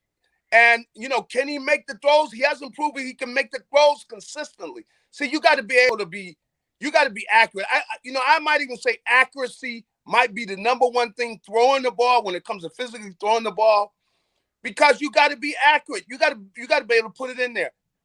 I probably would say that might be his weakest part of his game, is that sometimes he just misses the guy. You know, it's not even close. And you got to be consistent. You got to be able to do it week in and week out, where you put it there. You put it there again and again. And that's the marquee quarterbacks. Those are those special quarterbacks who can put it in there every time. And, you know, that's what the NFL is now. Because if you do have that, because of the rules, with the way that they have the rules with the wide receivers and the rules with hitting the quarterback and things, it's hard for a defense to really totally stop you. They really can't. You got to kind of stop yourself, because if you got an accurate passer like that, he's gonna throw for 200, 300 yards. I mean, nearly every game. How about this, Gary? So the playoff game was in January, and you and I and Seth Joyner and everybody, Troy Aikman, were saying, throw the damn ball outside. He's wide open. Throw the ball, throw the ball, throw the ball. Yeah. First part of the question, you think you can really improve your reading of a defense in 3 months? Not to the extent I think he's going to need, you know. I think you're looking at, I think he's long-term to me. That's what I see with Jalen. He is going to get better gradually, but is it going to be overnight? It's not going to be overnight. You usually don't do those things overnight, you know, where somebody just, they weren't good in that area, and now it's just a feel, because you got to have such a feel for the game. Now, the kid at Alabama right now, Bryce Young sees the field like a pro quarterback. He sees everything. I mean, the kid's just got great vision. He's got that. And that's why people are lining up, because these quarterbacks coming out this next draft, you know, they got some guys that you're really confident you can put in there and say, okay, we're building our team around this kid right now. We're going Tyler Van Dyke at Miami would be another kid. The kid's 6'4.5". I watched the spring game, and I thought that he played exceptional. Well, okay, well, all that being said, then, you and I are talking about accuracy issues and also about reading defenses. Gary, what would be the point of the Eagles drafting a guy? You just drafted a first-round wide receiver, and he struggled getting the ball to him. So say I have two DeVonta Smiths. Yeah. He can't find the first one. Yeah, I know, but what's the point of going out and getting another one when you can't find the one? And you know this, these coordinators are now going to do this. They're going to set the edge. They're going to bull rush up the middle, and they're going to make him throw over the offensive line. And I think this is going to be a struggle for him this year. Well, I tell you, I wouldn't be surprised if they grab another one of the wide receivers, though. And knowing the way they think, there's only certain positions they're going to get in that first round. They're not going to get an offensive lineman. I don't think they're going to get it. I don't think they're going to get one of the tackles or anything. So I think they're out. Pass rusher, wide receiver. I don't know that they're you know, maybe they grab that linebacker, but they haven't done that yet. So I would say wide receiver, pass rusher, edge rusher. It's really rich when you look at the wide receivers they have. Now, I don't know if they would go after Jameson Williams because, you know, he's hurt. He's that type of talent. But Olave and then the other kid from Ohio State. What's his name? Garrett. Yes.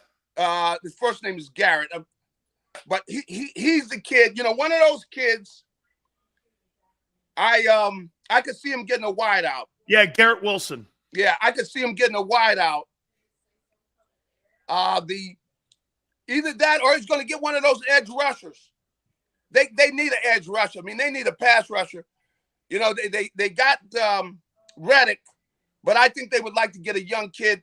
That's something I think. So the wideouts or a pass rusher, somebody that affects the passing game, that is the way they see it. That's the way they believe the game is played. I got to kind of agree with them. You know, if you want to win, you got to be able to throw the ball. You got to be able to shut down the other team's passing game. You need a pass rusher. And the other position is cornerback. So all those guys now, I look at some of these kids, I would not be surprised at a cornerback because they need one, because they really don't have anybody over there that's really a shutdown guy. And, you got an outstanding corner on one side, but, you know, they lost the kid. Steven Nelson is leaving anyway, but you got the kid from Cincinnati. This is Yeah. Ahmad Gardner. Marcus Jones, kid from Houston. Andrew Booth from Clemson. You know, I don't know which one they like the most, The but kid Trent McDuffie from Washington. I could see a corner being a guy that. So it's good. Wide receiver, corner, or outside pass rusher. That's what you're going to have. Edge Gary, rusher. why what those positions? Why the hesitance to really affect the linebacking core? Why? What would a good linebacker be? And educate me on it, please, because you've been around this organization for decades now. What's the hesitancy at the linebacker position? They just feel that the guys that are up front affect the game more. But I think they're mistaken, though, at that linebacker position when you've got a marquee guy that can run.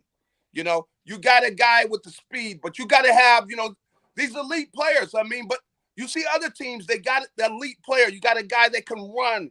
He's running up, 4-4, 4-3, wide, a running back, I mean, not a running back, but a linebacker who can run with running backs, who can run with tight ends, and even run with wide receivers at times. But you need a guy like that is a great cover guy. He's got to be a tackling machine. He's the number one pick. He's that important. You got to have, because if you don't have a guy like that, that guy is a target. They're going to beat him to death. That's why the linebackers they can't cover. They can't cover the marquee players. Would you trade up, Gary, to go get Stingley? Would I trade up? I mean, depends on what the trade is going to be for. Now, I could see that happening because they trade one of those later picks. They're not going to trade that other first-round pick. No. But some of the later picks, because they got so many. What, they got 10 picks? Yeah. They could trade some of those other picks and move up. So I could see that. And I wouldn't be surprised that happens in the first round. They see somebody that, let's say, is not going to go past 10. He's not going to be there. They go up, they get him, because they do have the picks to do that. But so if Gardner or Stingley are, say, around 9, go get him. Go get him. Go get him. Go get him. If you got to give up a couple of picks, you need a marquee guy. So if you have a special corner, a guy who's going to come in and he's that guy, you go up and get him. I think they're going to do that. I think that's why they went after the extra picks. See, they got so many picks, they can be aggressive in this draft. And then, of course, they're set up to be aggressive next year, probably, but they'll be looking at that quarterback position next year, depending on what Jalen does. And right now, they're going to be looking there. So Gary, with the contract extension of, you said something very interesting that I hadn't thought about. Do you think Jeffrey Lurie went to Howie Roseman and said, you're going to get a 3-year contract extension. You don't have to build the Super Bowl team in 1 year. You think the private conversation is this? You're going to get a chance to build this team back up again and build it into a Super Bowl.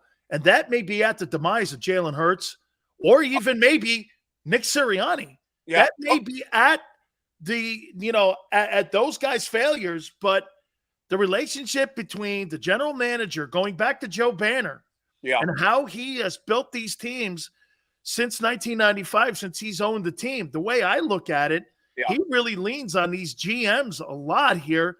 And do you think, because of what you said, because you said he probably believes now he's got the latitude and the time now to build this thing back up, you think the GM and the owner have had that conversation where he's been guaranteed the opportunity to build this team back up? I think, no doubt. I think that's the reason that deal was done. Look at the timing when it was done. Yeah, no question. Okay? There is no doubt. And I think that Jeffrey Lurie knows the game. He knows, hey, look, I want you looking at the long term. So he works out that deal there.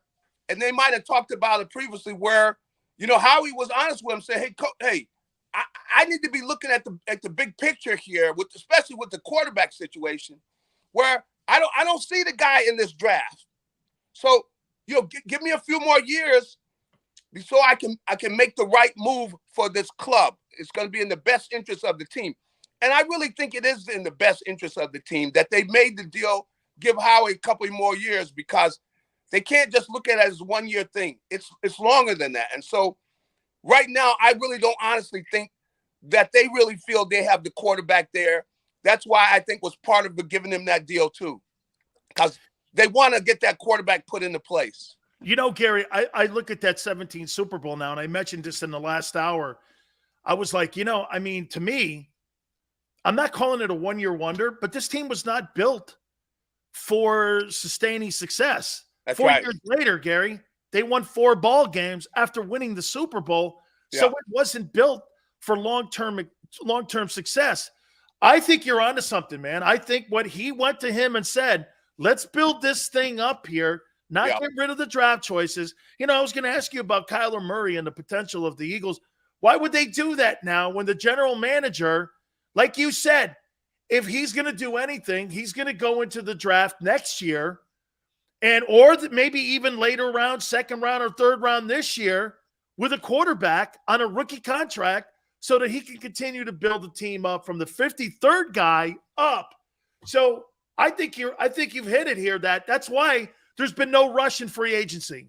Yeah, I think that if they really have, they're going to not be as aggressive. I think they're thinking, 2-3 year deal. They're thinking they got, a team they can build, and they're going to look at the cornerback position, the pass rushers, offensively. They look at the wide receiver position, throwing the ball, but they know they need the quarterback. And I don't really think, there's nothing against Jalen. I happen to say a million times I like the kid and everything, but I don't think they think he's the answer right now. They don't think he's the answer. So that's why that was part of the reason that deal was done with Howie. And I think that's the way they're looking at it. But you can believe that they're going to try to do something cornerback, at the edge rushers, the kid Davis, he's a monster. That kid from Georgia. Jordan Davis. He's not going to be there, though. A kid running that but one of them Georgia kids, one of them Georgia, you know what? You know what's crazy, Gary? Yeah. This is like your old Southern Cal teams. Yeah. I don't think you're going to go wrong with one of them guys coming off them old Southern Cal teams. No, that's right. And they had something down there with Georgia. They played at a level, so you are getting something. You get one of those kids, but that kid Jordan Davis is like from another planet, man. Kid that big 340 running a 4.78. They got it, man. There's no way you're not gonna find people like that. So he's gonna be off probably top 5. He's gone. So Gary, did you play with Charles White and Marcus Allen? That's right. Yeah. Hold on. Those are your running backs? Those were the running backs. That's right. Yeah.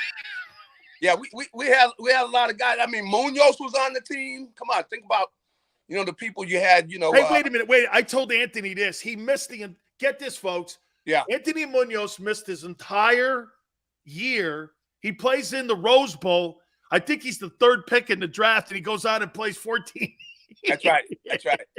Oh, he was a special player, when he came in, you could see the kid was special. As big as he was like some of the kids now where you can move, you got a guy moving like that because he was the 3rd baseman on the baseball team. Was man. Batman with you? No, Batman had left. Batman had gone. So he had just been out of there. But that element, the competitiveness and everything, that's what was there, man. You had to compete to get on the field. Gary, you know what? You guys, you and Pitt were us at University of Miami. Yeah. You were before everyone was like, oh, Miami's got all this. I was like, man, you see that old line with Brad Buddy and Munoz and Don Mosbar. That's right. And all them dudes. Charles White. And that's right. Marcus Allen. And one thing, Bruce Matthews, this son of a gun, I think he might have been a Pro Bowler maybe almost 15 years, man. Yeah. So wait a minute. Bruce Matthews and Munoz are on that old line too? That's right. And Mosbar? That's right. All right, man. I got a couple. That's why Charles White was running for what? 2,000 yards.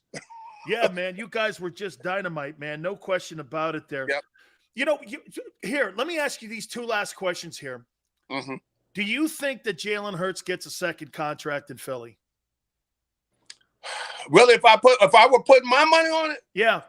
No, I would say no.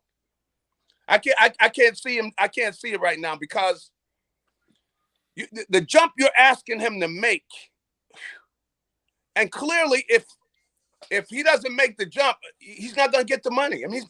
They can't throw that kind of money out. You think he's a 4,500 yard passer? I don't see that right now. I don't see that. No, I don't see that.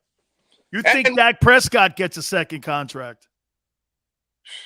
I mean, Prescott, I mean, he doesn't impress me as much as, a lot of people hype about him, I don't see it with him. But with Jalen, I think one day he's going to be a marquee guy, but I think that might be 5-6 years from now, I think he's going to get better and better and better, but because he's a worker. So, but I don't see that they're going to just flip, 1 year he's going to make that big of a jump. Now, I hope I'm wrong, but I don't see it. And the thing about it is, I think those guys over there at South Philly, they don't believe he is either.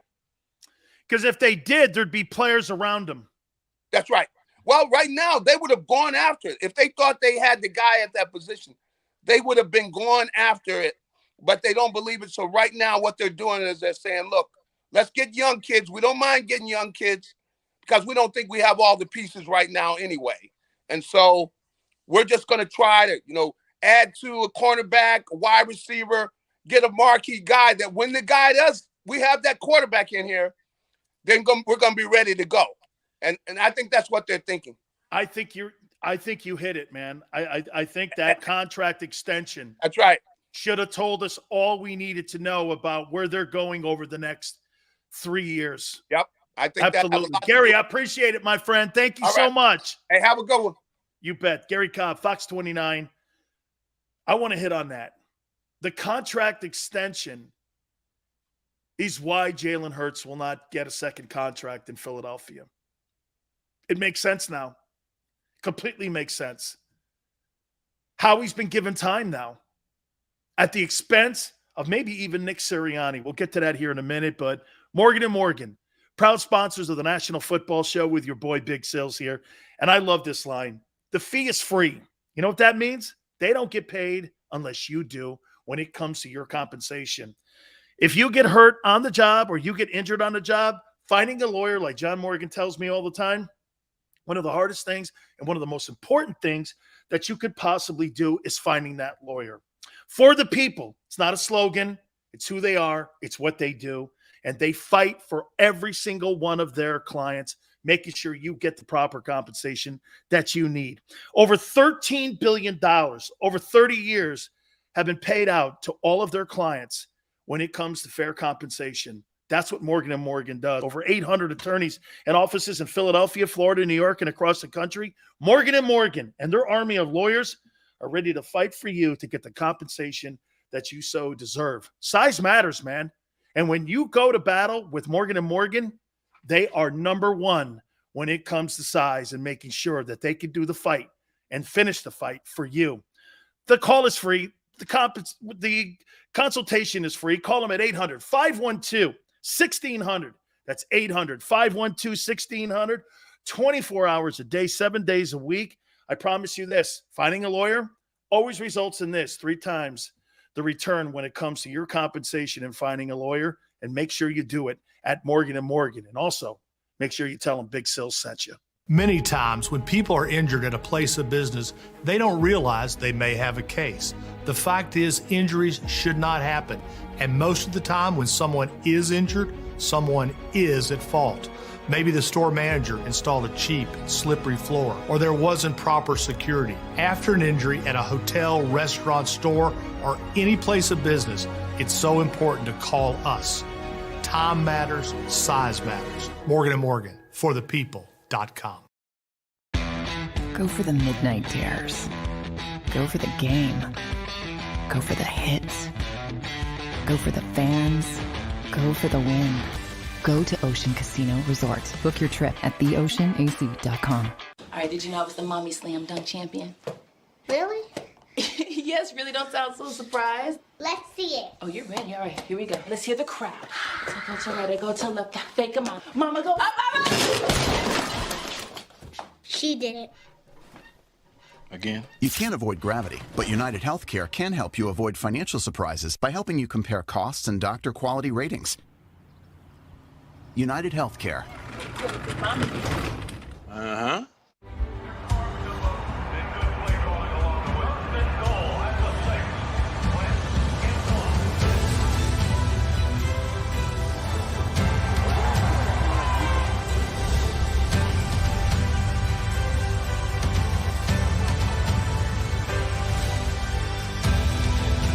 field of life, First Trust Bank is there for you.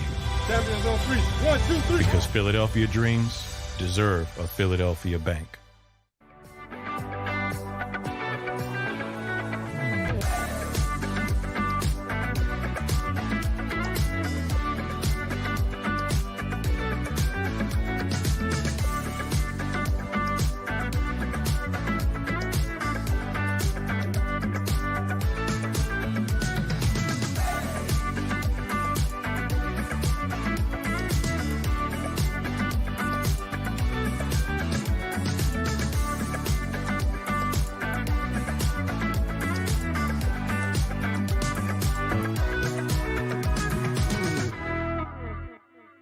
The following is a real testimonial from the father of a young injured victim. I didn't think she was going to make it. Major Perry's daughter was the victim of a horrific accident caused by someone else's negligence. If you don't find the right counselor, law firm that you're looking for, you will get lost in the wilderness. Badly injured? Call the Fritz and Bianculli Law Firm at 215-458-2222 and find out why they say, "We got this." At Stateside Vodka, every new customer gets the world's best rocks glass, free. You're telling me that bottle is cut in half? You could say that.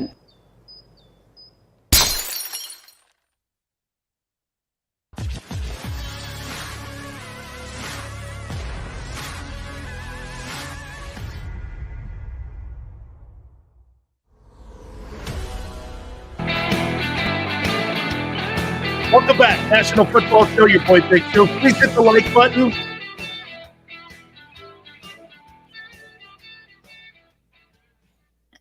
Now I know why we're not going anywhere this year. The owner of the Philadelphia Eagles has given Howie Roseman a 3-year plan to get this team back being a successful team, and not like it was built in 17.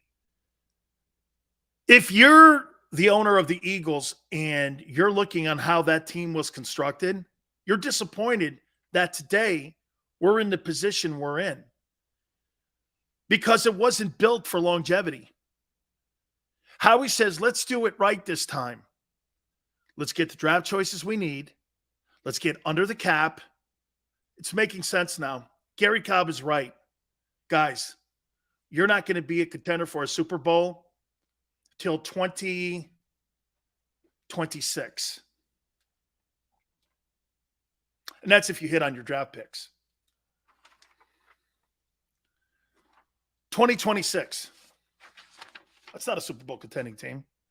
If your football team was in the AFC, you'd win 4 games. Here, am I right? How many wins do you think if this team was in the AFC West? If the Eagles were in the AFC West, how many wins do you think they'd have? How many wins?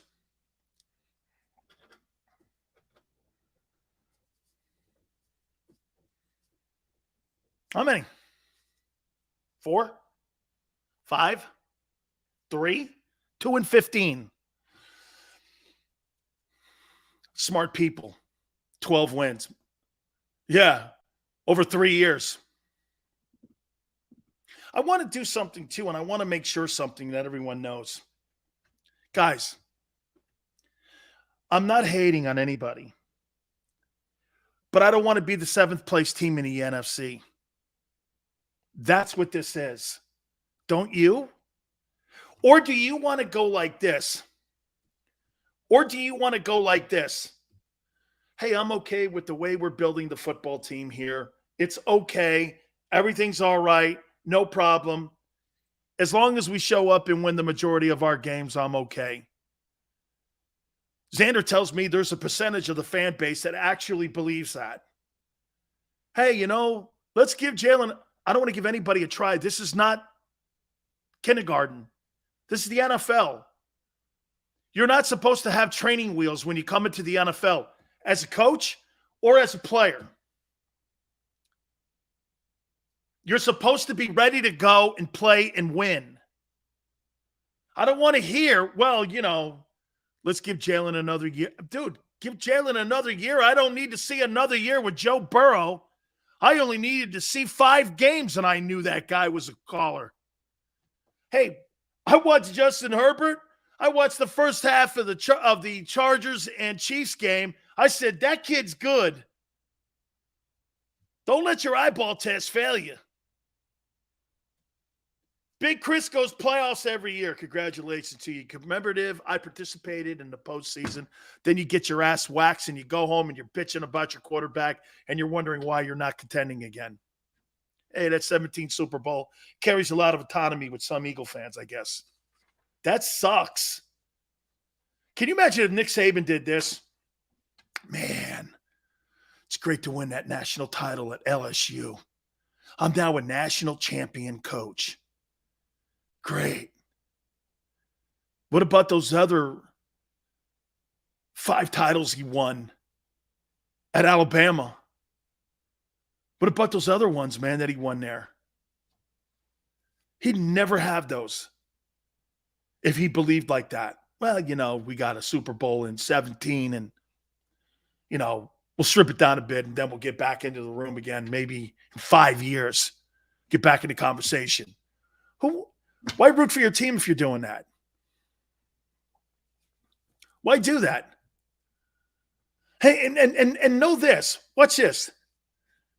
Guys, stop comparing Josh Allen and Jalen Hurts. My God.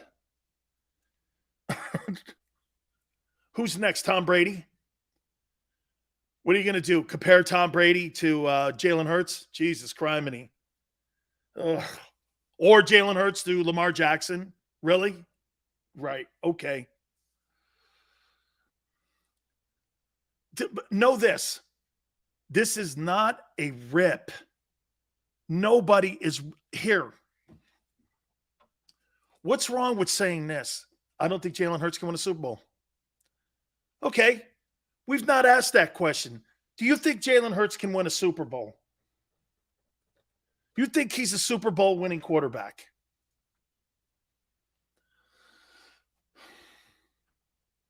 You think how about this? You think he's as talented as Nick Foles? You think he's as talented as Nick?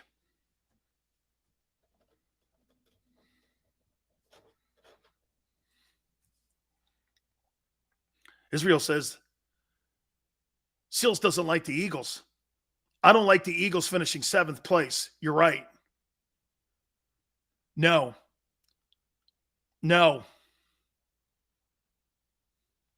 Yes, you do. Nick Foles, Drew is right there, a better passer. Jalen may be a more complete, old leader guy, all that, but he doesn't have the skill that Nick Foles has. Nick Foles is a damn good passer. The rest of the shit gets in his way. Tony says, Big Sills, you speak the truth. That's why the majority of us are here. Thank you. Tony, I'm trying. Tony, I like winning championships. I don't like winning T-shirts and hats. I guess that's probably the difference. Okay? I like winning championships. Israel says, I trust the process. What process? Israel, you went from winning a Super Bowl to a 4-win team. What process? And now we're going into the 3rd year talking about the Eagle quarterback situation. It's 3 years. Hurts' last year, Wentz's last year, Jalen's first year, and now here we go again. This is 3 years we're talking about the Philadelphia Eagle quarterback position. Even Gary Cobb is saying the same thing. That guy's not a 45. Here's Tops. 3,500, 600 rushing. That's not going to cut it. Hell, that wouldn't cut it at Alabama. If Jalen Hurts throws for 3,500 yards and has 600 yards rushing, Nick Saban would pull him.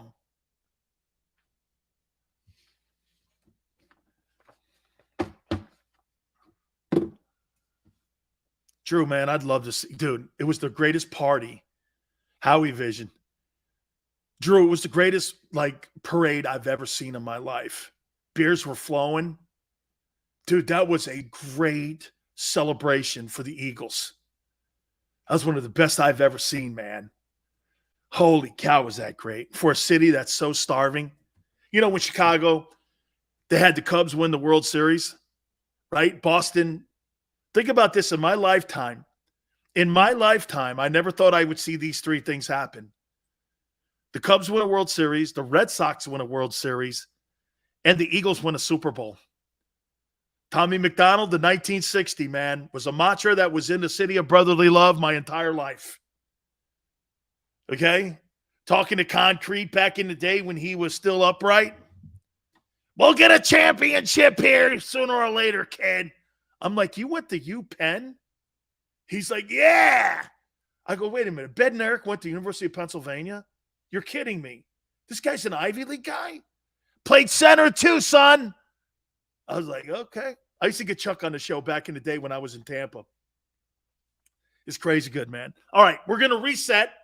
Please hit the like button. Again, I think Gary Cobb was on to something. Plus, we'll reset some of the stuff we had in the first hour of the program. Some wide receivers are out there and the Eagles are not in line. I think I understand now.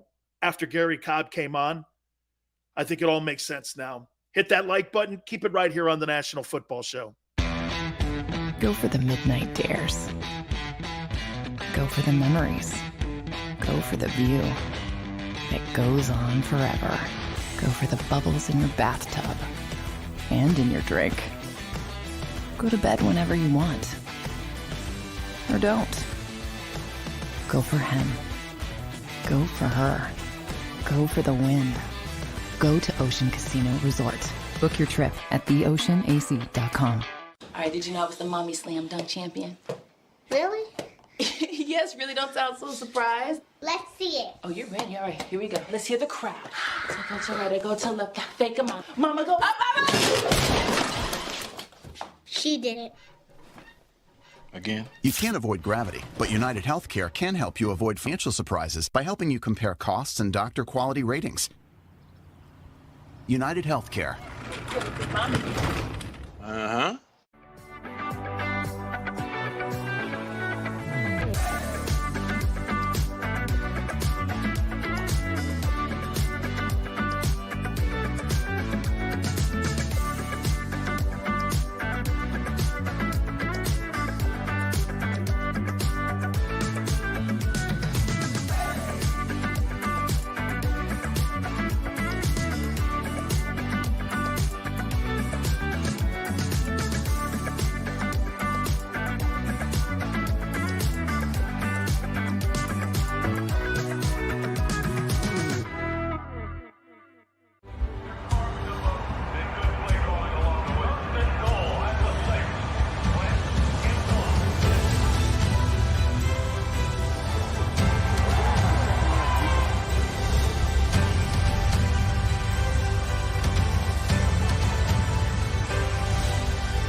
Field of life, First Trust Bank is there for you.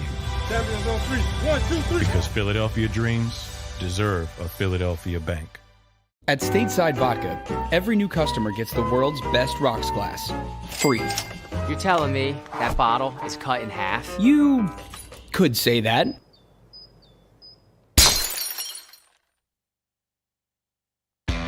Go for the midnight dares. Go for the game. Go for the hits. Go for the fans. Go for the win. Go to Ocean Casino Resort. Book your trip at theoceanac.com.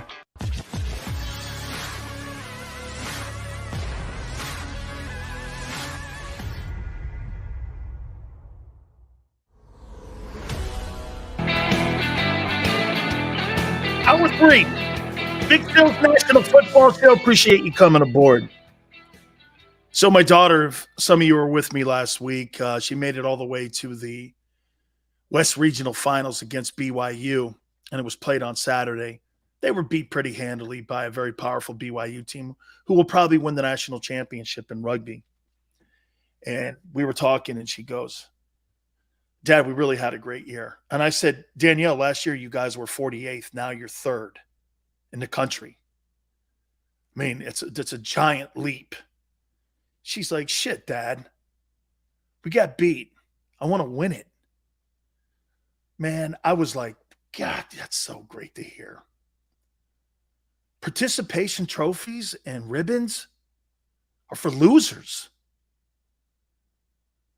I don't want to show up and put a good effort in. Thanking me for not robbing a bank? Who does that? So you don't mind going to Lincoln Financial, putting $375 on the table going, nice try, guys. Really? Well, if you have any of that disposable income, you can Venmo at me anytime. Okay? I'm just looking for a good effort. You're just trashing the Eagles and trashing Jalen. No, I want them to win. I want them to win a title, don't you? My daughter was like, she's like, Dad, I want a championship ring. I want a national championship ring like you got back there. I said, I want you to have it, and I think you're going to get it. She's like this. She goes, this BYU team. I go, Dee, you guys are all freshmen and sophomore. That BYU team's graduating 90% of their team. You should want to play those guys every day. I want their ass. I don't want to beat some tomato can. I want to beat them for the title, and I want to beat them. You should always want them. I would think about BYU for the next. My daughter's going into her junior year. And by the way, this is how, and when I talk about a team like the Patriots or the Bucks or the Eagles, I'm talking about winning championships. And sometimes guys get left behind in translation when you're trying to build a title team. It's no shade. Don't fall in love with your players. Fall in like with them. Okay? Fall in love with them when they're retired. That's right, Nuts. Beat the best. Do you know how great it was back in the day when I played against Florida and Florida State, and those teams had no losses coming into our barn, and we're going up to their places like the Swamp or Doak Campbell? Do you know how cool it was playing a 10-0 FSU team?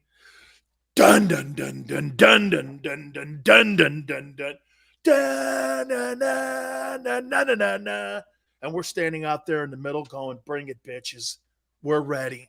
Or going to the Swamp and beating their ass, ending a 27-game winning streak at home. I want their ass. Winning a national championship is great. Beating Florida State, don't want to lose those games. Hey, watch this. It'd be like Alabama winning a national title but losing to Auburn. That year would be considered a failure year in Tuscaloosa. Losing to Auburn? Hey, we won the national title, but we lost to Auburn. Ugh. Hey, one year in 83, we won the national title, lost to Florida. You know what Florida used to do? They used to go around the state telling everybody, we're state champs. Canes can have the national title. We beat them 28-3. We were like, Jesus Christ, man. Ain't nothing like that, man. Having a jam back in your face. Absolutely, man. Okay. Hugh. I love college football. I vote on every award, including the Heisman Trophy. I vote on the top 25. All the major awards. So I got to look at these kids. And I voted for the kid from Alabama to win the national championship. Okay, monster. Yeah. Okay. Well, Gary Cobb in the last hour said something very important here. Guys, doing this. So do you think that the Eagles should be standing in line for A.J. Brown or Deebo Samuel? They have no interest in doing this. Gary's right. That 3-year contract is a contract between the owner and the GM that he's been giving carte blanche the next 3 years to build a team without being fired. He has no heat on him. That's why there's no rush to do anything creative. Let's get the money off the books next year. $35 million will be knocked off the books. It'll be a better draft class potentially for quarterbacks.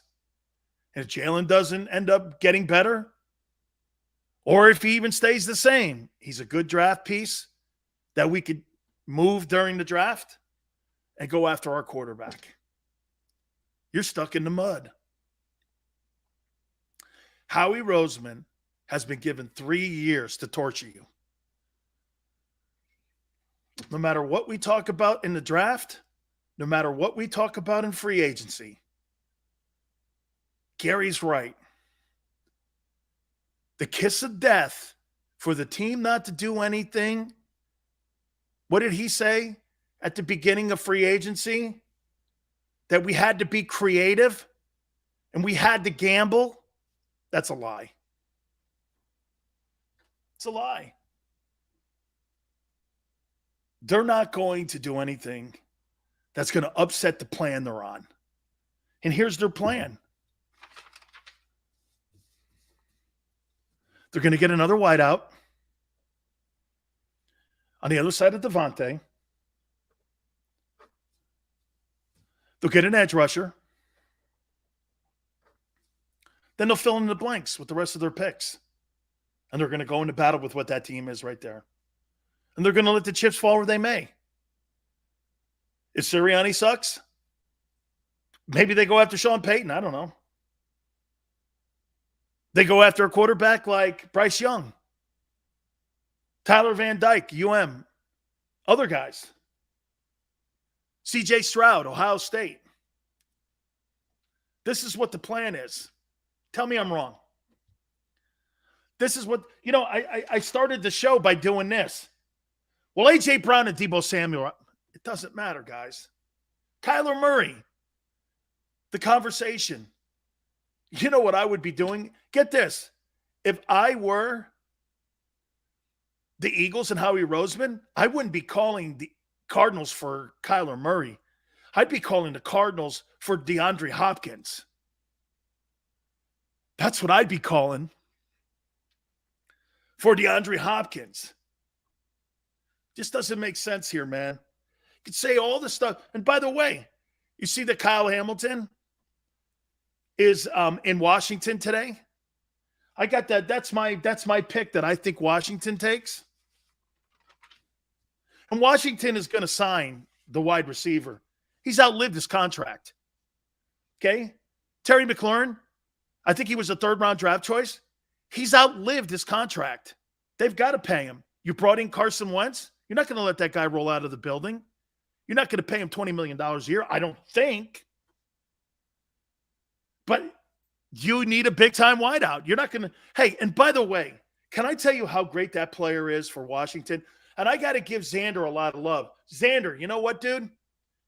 You pointed this kid out to me. Can you imagine succeeding the way he has in a chaotic franchise like that and still being a baller and a superstar player with all the bullshit that's gone on in that organization over the last couple of years? That guy has flourished. That guy has been a star. That shows me about his mettle, too. That tells me about his mettle. Dude, you're a guy inside that organization with all the shit going on. You were a third-round ball player. And you have completely exceeded expectations. That kid, with Aaron Rodgers, you may be looking at Devontae Adams. You put him with a quarterback that can – who's been his quarterbacks? It's been a cast of nobodies. And he's flourished. You put him in a system with a guy that could throw the ball like a Justin Herbert. That guy's a 1,400-yard guy. That's some – the more I broke him down, the more I started looking at him. I didn't know him. Shit from Shinola. Xander goes, take a look at this guy. I start watching YouTube, and I'm thinking, look at this guy succeeding in the Washington Commanders organization. That kid is good, dude. Hey, and if Carson Wentz has anything like the year he had this past year, that kid is absolutely going to make that team better. And I'm with everybody else that we have brought on. Washington, in my opinion, is the favorite to win the NFC East. Scary Terry Israel, I think he's good. But here, man, this is so frustrating here. And you know what? I didn't want to start the new show off on a Monday talking like this because you know why? I wanted optimism here. But God, maybe I'm looking at it wrong. Are you okay with a 3-year plan? Are you okay with a 3-year plan? Howie's 3-year plan. Shit, that should have been my topic. Are you okay with the owner of the Eagles giving Howie a 3-year plan? And by the way, he ain't going to be fired anywhere in that 3-year plan. Okay? He's a baller. Israel, he is. Wentz had more weapons last year. Well, I'll tell you what. If Wentz and that Colts team was in the NFC, they'd win 13 games. They were in the AFC, actually. Okay? You put that Colts team in the NFC East, they win 13 ball games. 13 ball games. Ron says he's cool with the 3-year plan. Okay? Ron's cool with the team going like this, 9-8. Ron, I'll just go like this. So it doesn't come off being a shithead. 9-8, 9-8. So you're okay.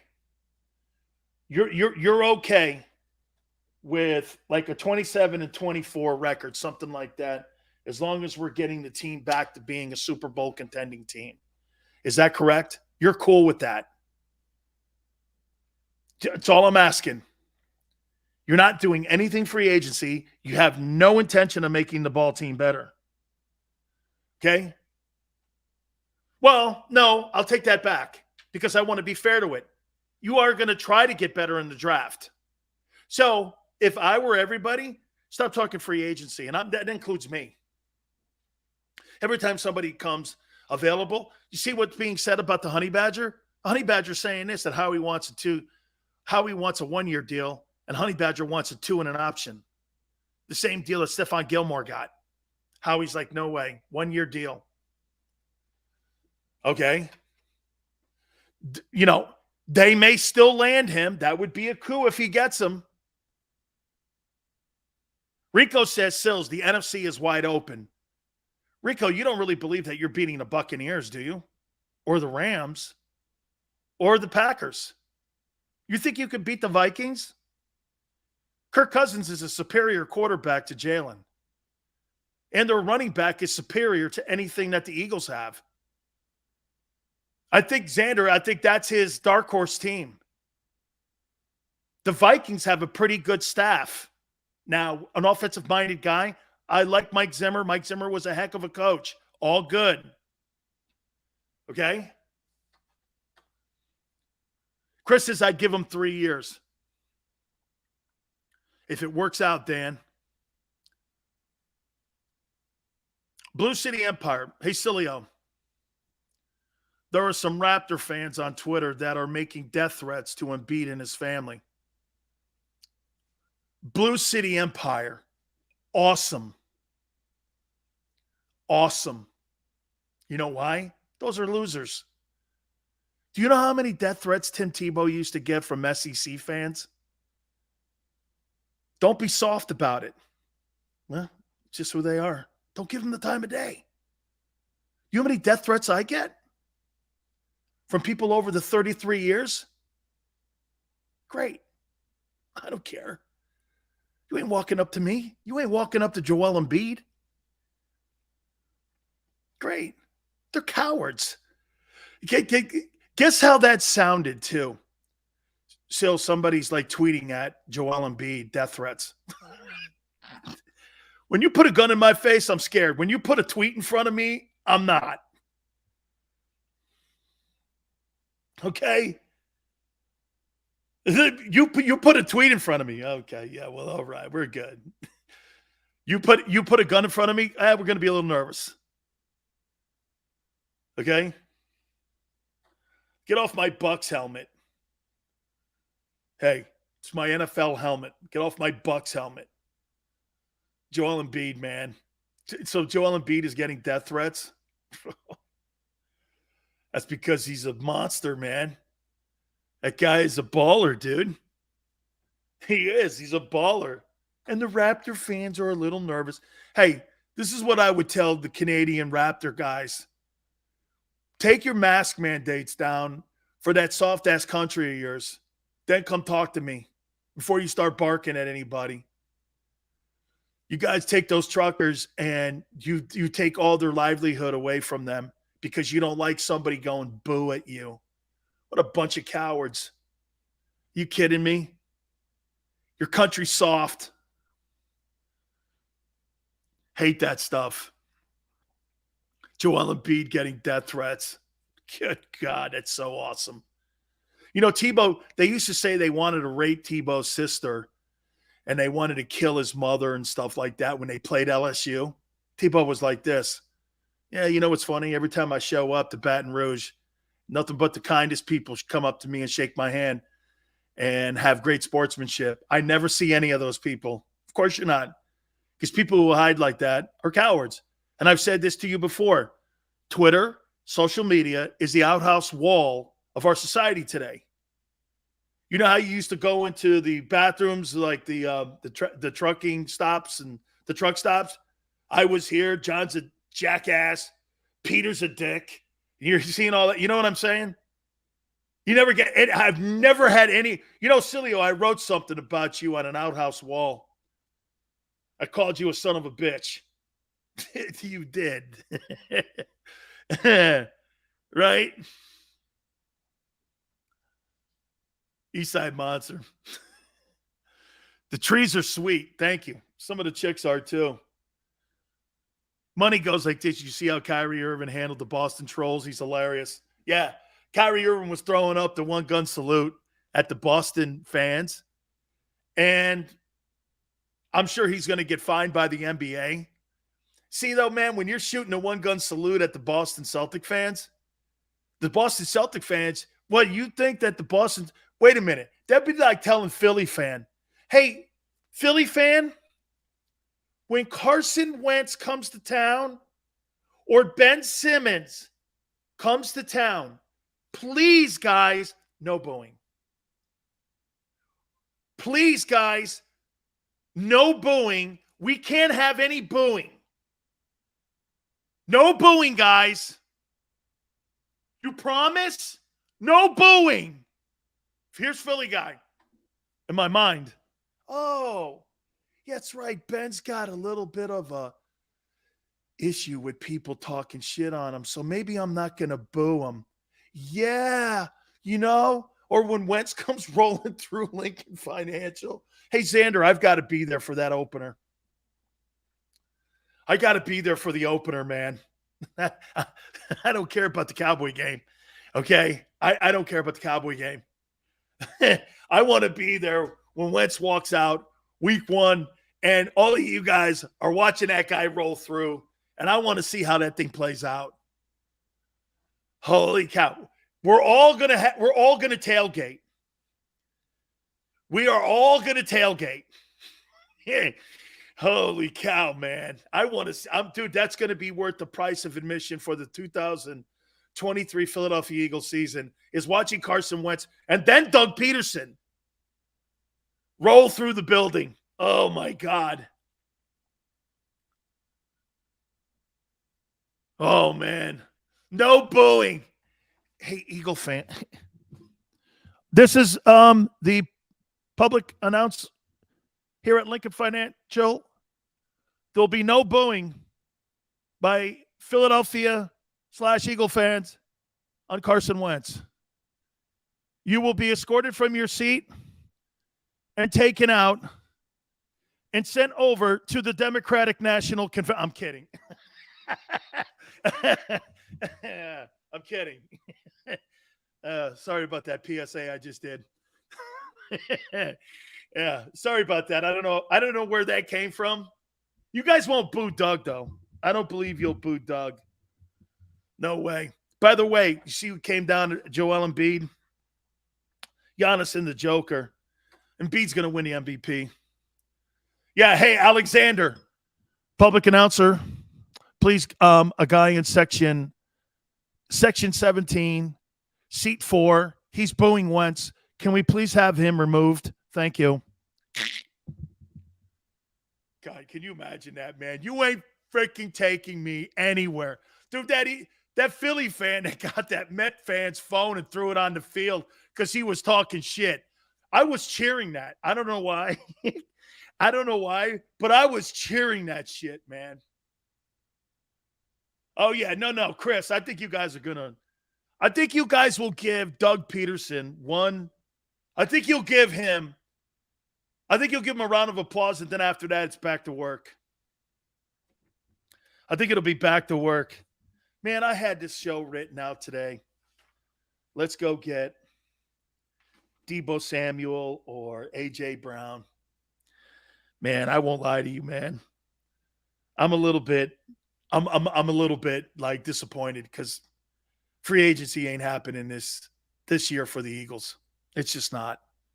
Zach Pascal's going to be your number one offensive sign. Well, wait. Getting Kelsey back is probably your number one sign. Okay? Getting Kelsey back. No, wait a minute. Didn't Philly 500 say it?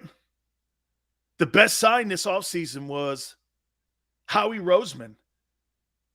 So Howie Roseman has been given 3 years to make this team a Super Bowl contender with no interruptions or no pressure to win. I would think you have to see improvement, but the owner of the Eagles has given that general manager a hall pass for the next 3 years. And if it goes sideways, Nick Sirianni will be fired. Jalen will be fired, just like they got rid of Wentz and Doug Pederson.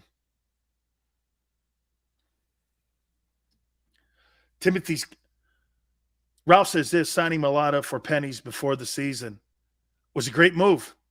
He's great when it comes to buying at the dollar store, Ralph. He knows. And remember something, Ralph. When you offer a player a deal before his contract's up, first inclination is to sign it because you're automatically making more money until you realize that the market is going to change next year when the cap goes up to $222 million. And then you realize what you signed for is going to be on the pennies. You know, when you look back at that Carson Wentz deal and you look back at that Jared Goff deal, you know what you look at now? Shit, man, those were deals. We're now talking about quarterbacks making $45 million to $50 million per.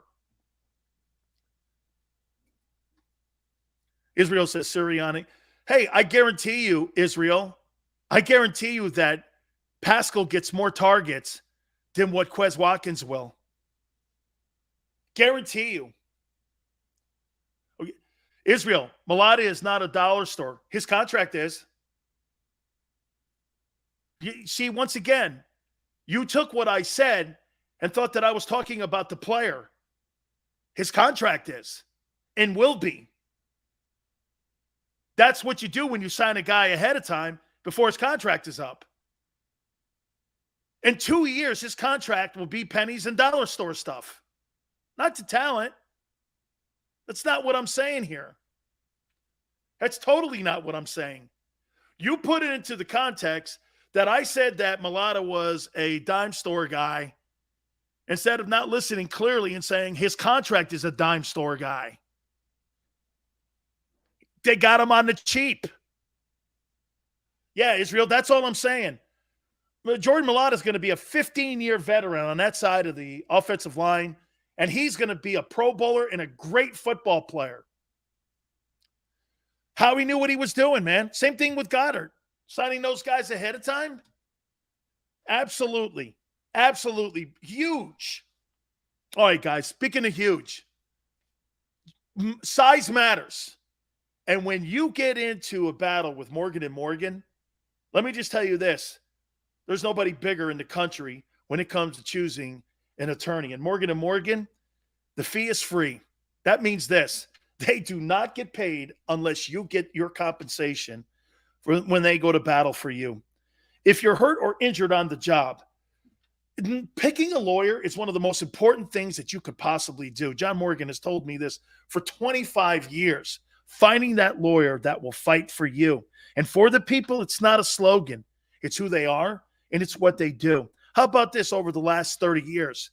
Over $13 billion in settlements that they have gotten for their clients because, again, Morgan & Morgan, they don't sleep until they get the job done. With over 800 attorneys and offices in Philadelphia, Florida, New York, across the country, Morgan & Morgan's army of attorneys are there to battle for you and get you the compensation that you need. And like I said, size matters. There's nobody bigger. The call is free. The consultation is free. Call them at 800-512-1600. That's 800-512-1600. 24 hours a day, 7 days a week. And when you find that attorney, 3 times the value on your return on your settlements is what most clients get when you find the right attorney. And choosing Morgan & Morgan, they are the best and they are the biggest. And do me a favor, tell them Big Sil sent you. When choosing a lawyer for your injury case, you may ask, does the size of the law firm matter? Well, of course it does. The insurance company, they're huge with unlimited resources. And whether your case is big or small, they're built to bully you out of the money you're owed. But here's the good news. We're big too, the biggest actually. And we're built to fight to make them pay for all that was taken from you. Size is our strength. There's only one Morgan & Morgan. ForThePeople.com. Go for the midnight dares. Go for the memories. Go for the view that goes on forever. Go for the bubbles in your bathtub and in your drink. Go to bed whenever you want. Or don't. Go for him. Go for her. Go for the win. Go to Ocean Casino Resort. Book your trip at theoceanac.com. All right, did you know I was the mommy slam dunk champion? Really? Yes, really, don't sound so surprised. Let's see it. Oh, you're ready. All right, here we go. Let's hear the crowd. So go to right, go to left, fake a mom. Mama, go up, mama! She did it. Again? You can't avoid gravity, but United Healthcare can help you avoid financial surprises by helping you compare costs and doctor quality ratings. United Healthcare. Uh-huh.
Field of life, First Trust Bank is there for you.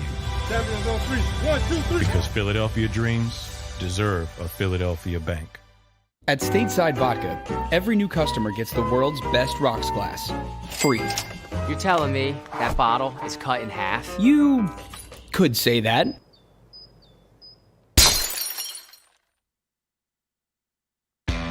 Go for the midnight dares. Go for the game. Go for the hits. Go for the fans. Go for the win. Go to Ocean Casino Resort. Book your trip at theoceanac.com.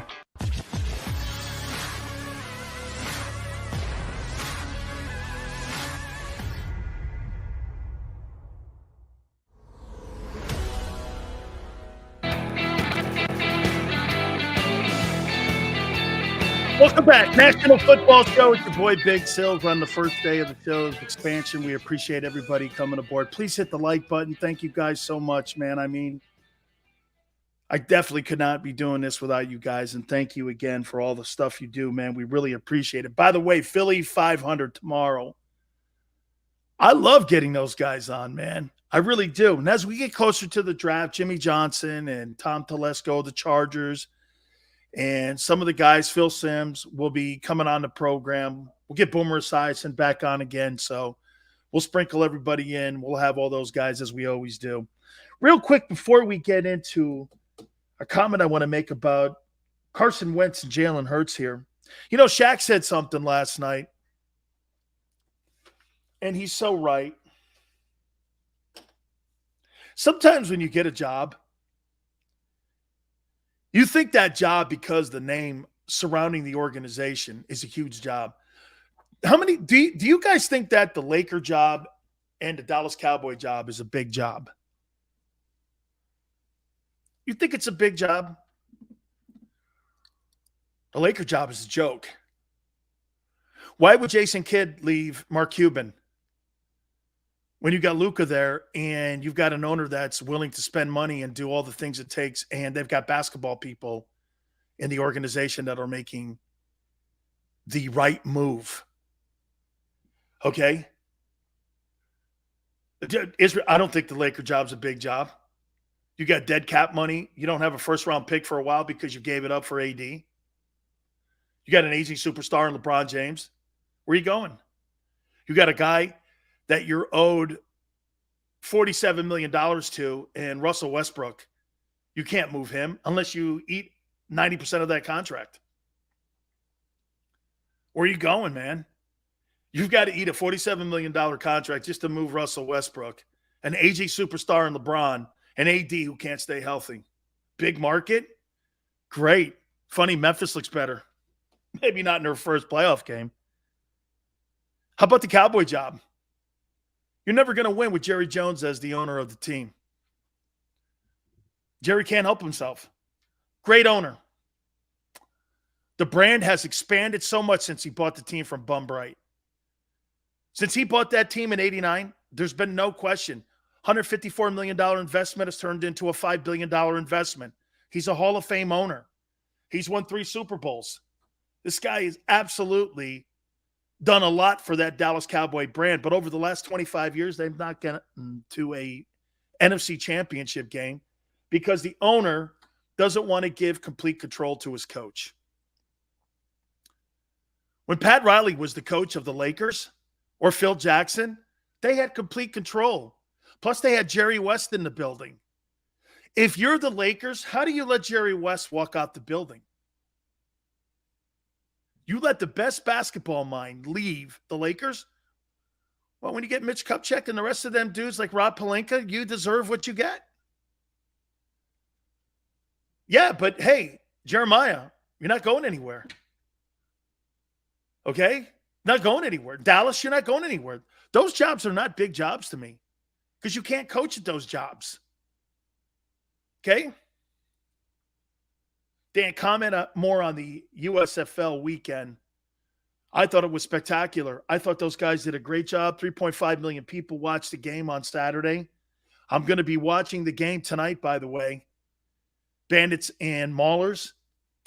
You know, the only problem that I have with the whole thing is that they're not able to use the history of the USFL. Okay? They're not. You notice nobody brought up Doug Flutie, Jim Kelly when they were talking gamblers, or they were talking generals, or when they were talking breakers, nobody was bringing up Marcus Dupree because they're in a lawsuit versus the original owners. And we had one of the original owners on this show last year, and he said that they were going to take him to court, and they have taken him to court. Now, a judge has given them the right to use the names, but that same judge also did say they're probably going to lose copyright infringement issues because they do have trademarks, the original owners, for those teams. Fox is probably either going to have to settle with them or they're going to have to change the names. Okay? Israel's like, Reggie White, yeah, Memphis Showboats. The greatest Eagle was a Memphis Showboat USFL guy. Dude, Memphis Showboats, Jim Kelly, Herschel Walker. See, you're not able to use and talk about the history of the league. So that's kind of like an issue for me a little bit. But other than that, I thought it was great. The football was better than I thought. That was a heck of a football game. How about this? I tweeted this out. Do you think the best USFL team could beat Alabama? The best USFL team, you think they could beat Alabama or Georgia? See, I do. Okay? I think it'd be competitive, though. I think it'd be awful competitive. And the coaching would matter, and Saban would make that game competitive. How about this?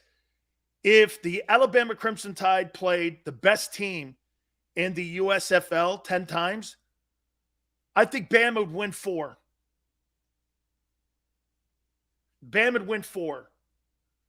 Now, the key to the USFL, there's only one key. Folks, you know what that is? Getting to year 2. Getting to year 2. If you can get to year 2, that means financially you're growing. And that means you didn't, like many of these leagues, like the AAF or the original XFL, these guys imploded on themselves because the budgets and money. I think it's brilliant on what they did by staying in one location in Alabama and all the teams playing in that location. The money you save in hotel, travel, all of that stuff, food is enormous. That was the major expense for the original USFL, was all the traveling. I mean, you're traveling across the country, getting charter planes. And from what I understand, they're flying normal. They're not doing charter planes. The next couple of years, they're going to be flying normal. We flew normal when I was in the World League. I was actually shocked. You can tell the difference, though. The quarterback play needs to get a little better, and that's why I was like this. Can they beat the Lions? Absolutely not. Absolutely not. The Lions would roll a team, the best team in the USFL. They would never beat the Lions.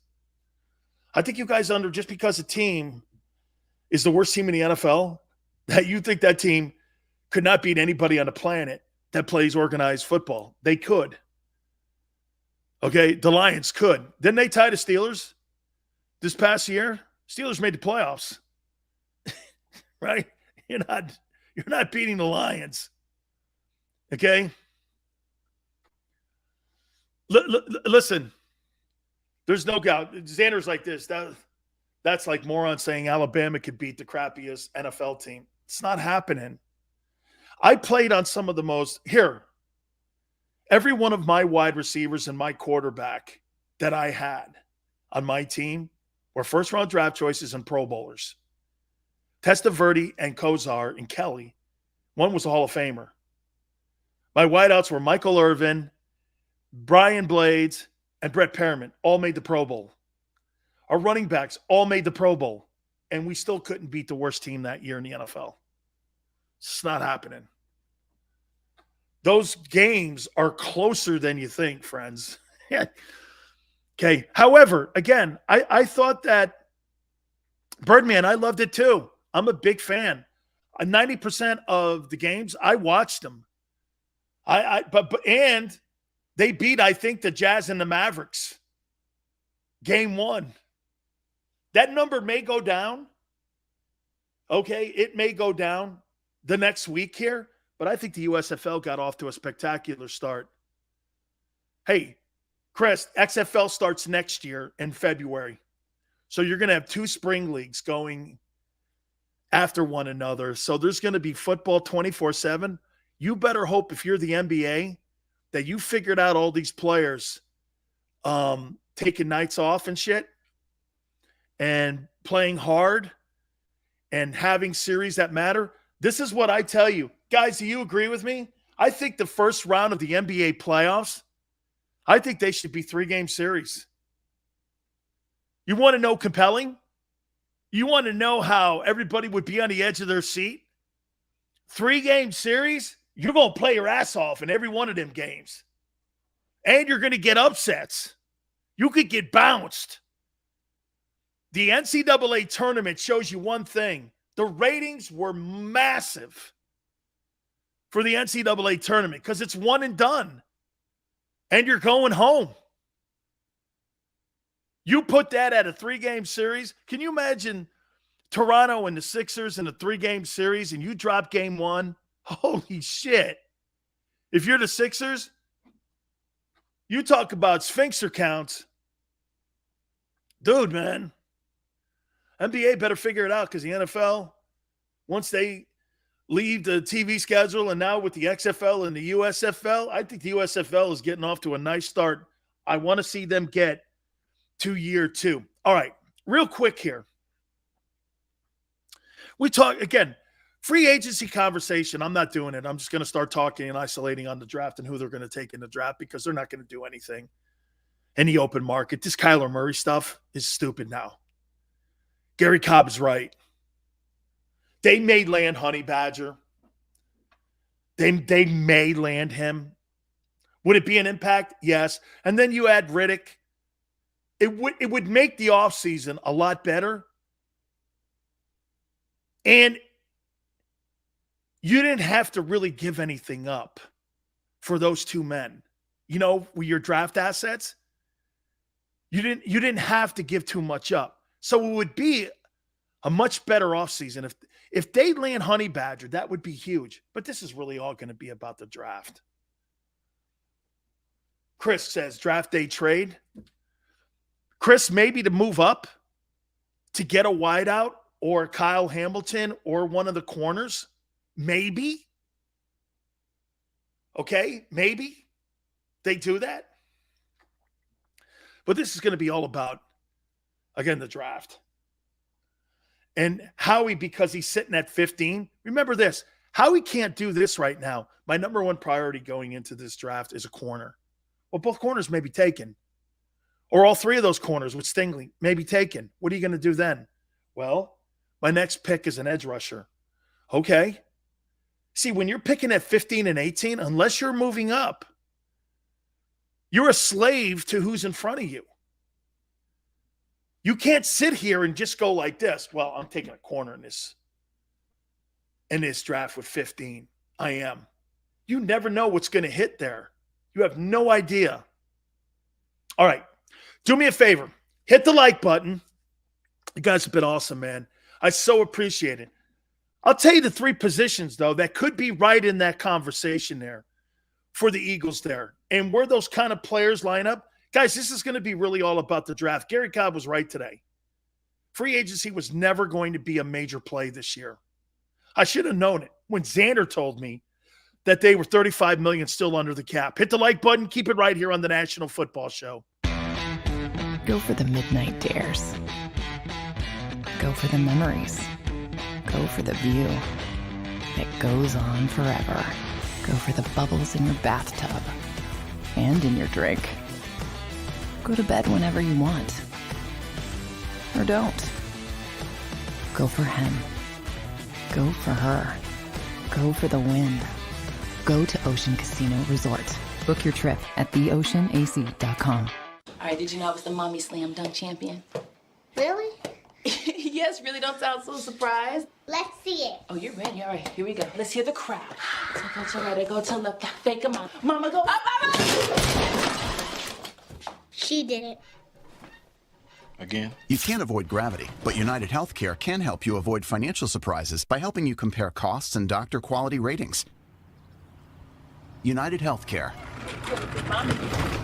Uh-huh.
field of life, First Trust Bank is there for you.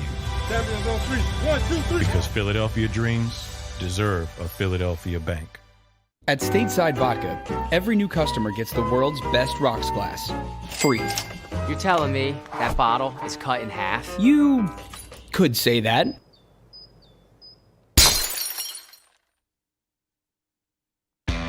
Go for the midnight dares. Go for the game. Go for the hits. Go for the fans. Go for the win. Go to Ocean Casino Resort. Book your trip at theoceanac.com.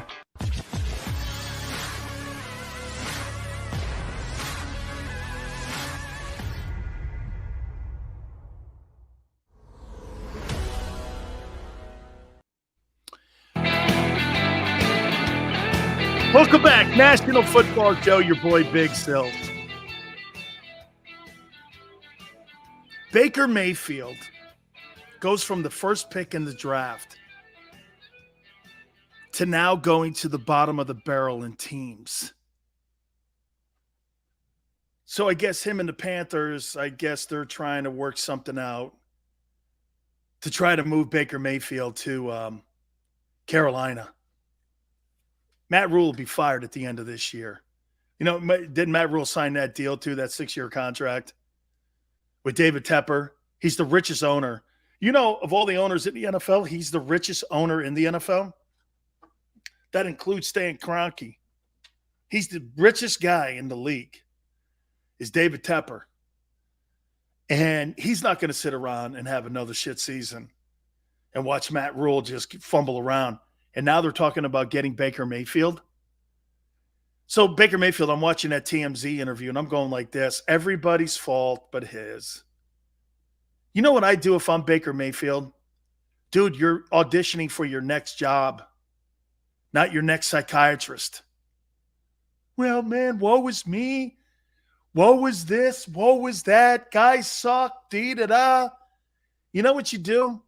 Man, I learned a lesson, guys, about staying relevant and wanting a job again. You know what it is?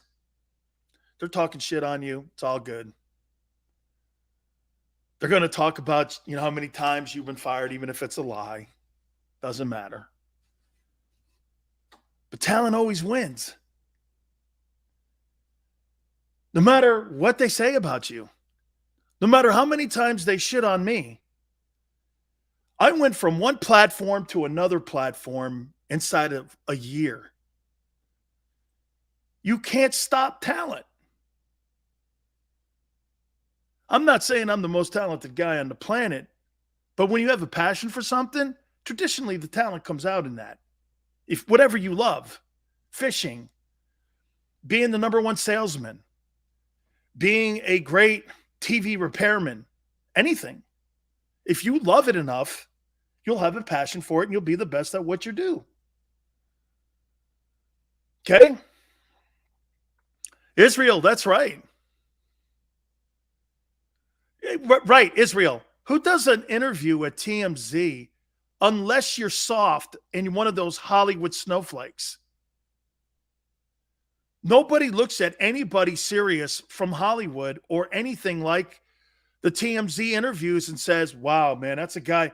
Like when you watch that TMZ interview, give me Jalen Hurts every day. Give me Jalen Hurts. Well, do you think Baker Mayfield's better? No, because you know why? When it comes down to winning a ball game, I'll take Jalen's character over that. Character matters. And Jalen's got buckets of character. Dude, the guy planting the flag at Ohio State, I was like, okay, I don't have a problem with that. But, dude, you eventually have to put the Tonka toys down and stop being a high school cheerleader. You ever see Tom Brady or Peyton Manning or any of those really superstar winning quarterbacks act like that? No. No. The only reason Aaron Rodgers gets away with it is because he's so gifted. And maybe that's to the point that Baker Mayfield acts like Aaron Rodgers without Aaron's talent. Rodgers gets away with it because of his exceptional talent. Chris says you're flip-flopping on character thing? No. How do you take that, Chris, and say that when I'm talking about character over Mayfield? Character is not something you're patted on the back for. It's something you should already have instilled in you. You don't get credit for it. However, it becomes more prevalent when you see it lined up next to an idiot like him. Character is something you should have in you as a starting quarterback. Okay? You don't get kudos for that. It's something you should already have in you. But when you line it up against a loser like him, it's just magnified. You're like, Jesus criminy, really? Wow. Seriously, you put Baker Mayfield next to Jalen, you go like this. Those are two different dudes. Israel says Mayfield is still in puberty. No, I think he ran out of his Midol pills. Yeah, I think he lost his Midol pills. Don't put that guy anywhere near Philadelphia. We just went through a guy that, had issues like that. I don't want to see that again. Isn't that crazy? We're now giving people credit nowadays for being a strong character guy. Dude, when did that start? That we're giving people love for the things that you should already be given when you come to the NFL. Well, he's a pro. Great. Well, he's got a great arm. Great. What the hell are you doing in the NFL then? You should have all those intangibles. Right? I wonder who, hey, I can't wait to see that game, man. That first game of the year, Wentz versus Hurts. Jalen will handle that game well. I want to see how Wentz handles it. Ron Rivera was talking about Carson Wentz today, and he was saying how impressed he was with the way that he's taking control of the locker room. What's the problem with that? You know what the problem with that is? Xander goes like this. I don't care how he handles it. I just want a W. When a coach is talking for you, then there's a problem. I would tell Ron Rivera, Ron, do me a favor. Don't speak for me. Because anytime you get someone speaking for you, it never turns out well. I don't want anybody speaking for me. I'll do that myself. That's why you never hear people that, when they say things about me, you never hear, well, Sileo told me this. I'll say it myself. Isn't it funny, all the people that have talked shit on me on the internet and such? Nowhere's there a quote. Well, I worked with the guy. No, you didn't. And if I did, I didn't know who you were. Yeah, most of the time, someone goes, Sills, I worked with you for... Do you know when I was in Tampa, there was like people I worked with 15 years. Sills, I worked with you for like 12 years. I was like, hey. Yeah. Hey, man, I'm sorry. I do my best on trying to meet everyone, and I may not really remember everyone, man, but, and they're like, I worked 13 years with you. Don't you remember? I'm like, nah, man. Nah, not really, man. I don't remember that. So, wow. We are just tick-tocking away to the NFL draft. I cannot wait. Philly 500 will be with us tomorrow. You guys were awesome on the inaugural 3-hour show. Thank you so much. The bitch flew. I'm exceptionally happy about that. Okay? Felt like a 2-hour show, man. And we squeezed 3 hours in. Hit the like button. Guys, I can't tell you how much we appreciate everything that you've done. Want to thank the Krauses for making it happen, too. We got a lot of plug today and pub today from the national media, too, knowing where we are. So it's all because of you guys. You guys are fantastic, man. Hey, Alexander, thank you guys so much, man. Hey, by the way, if you missed any of the show, please do me a favor. Go back, share it, like it. Gary Cobb was spectacular.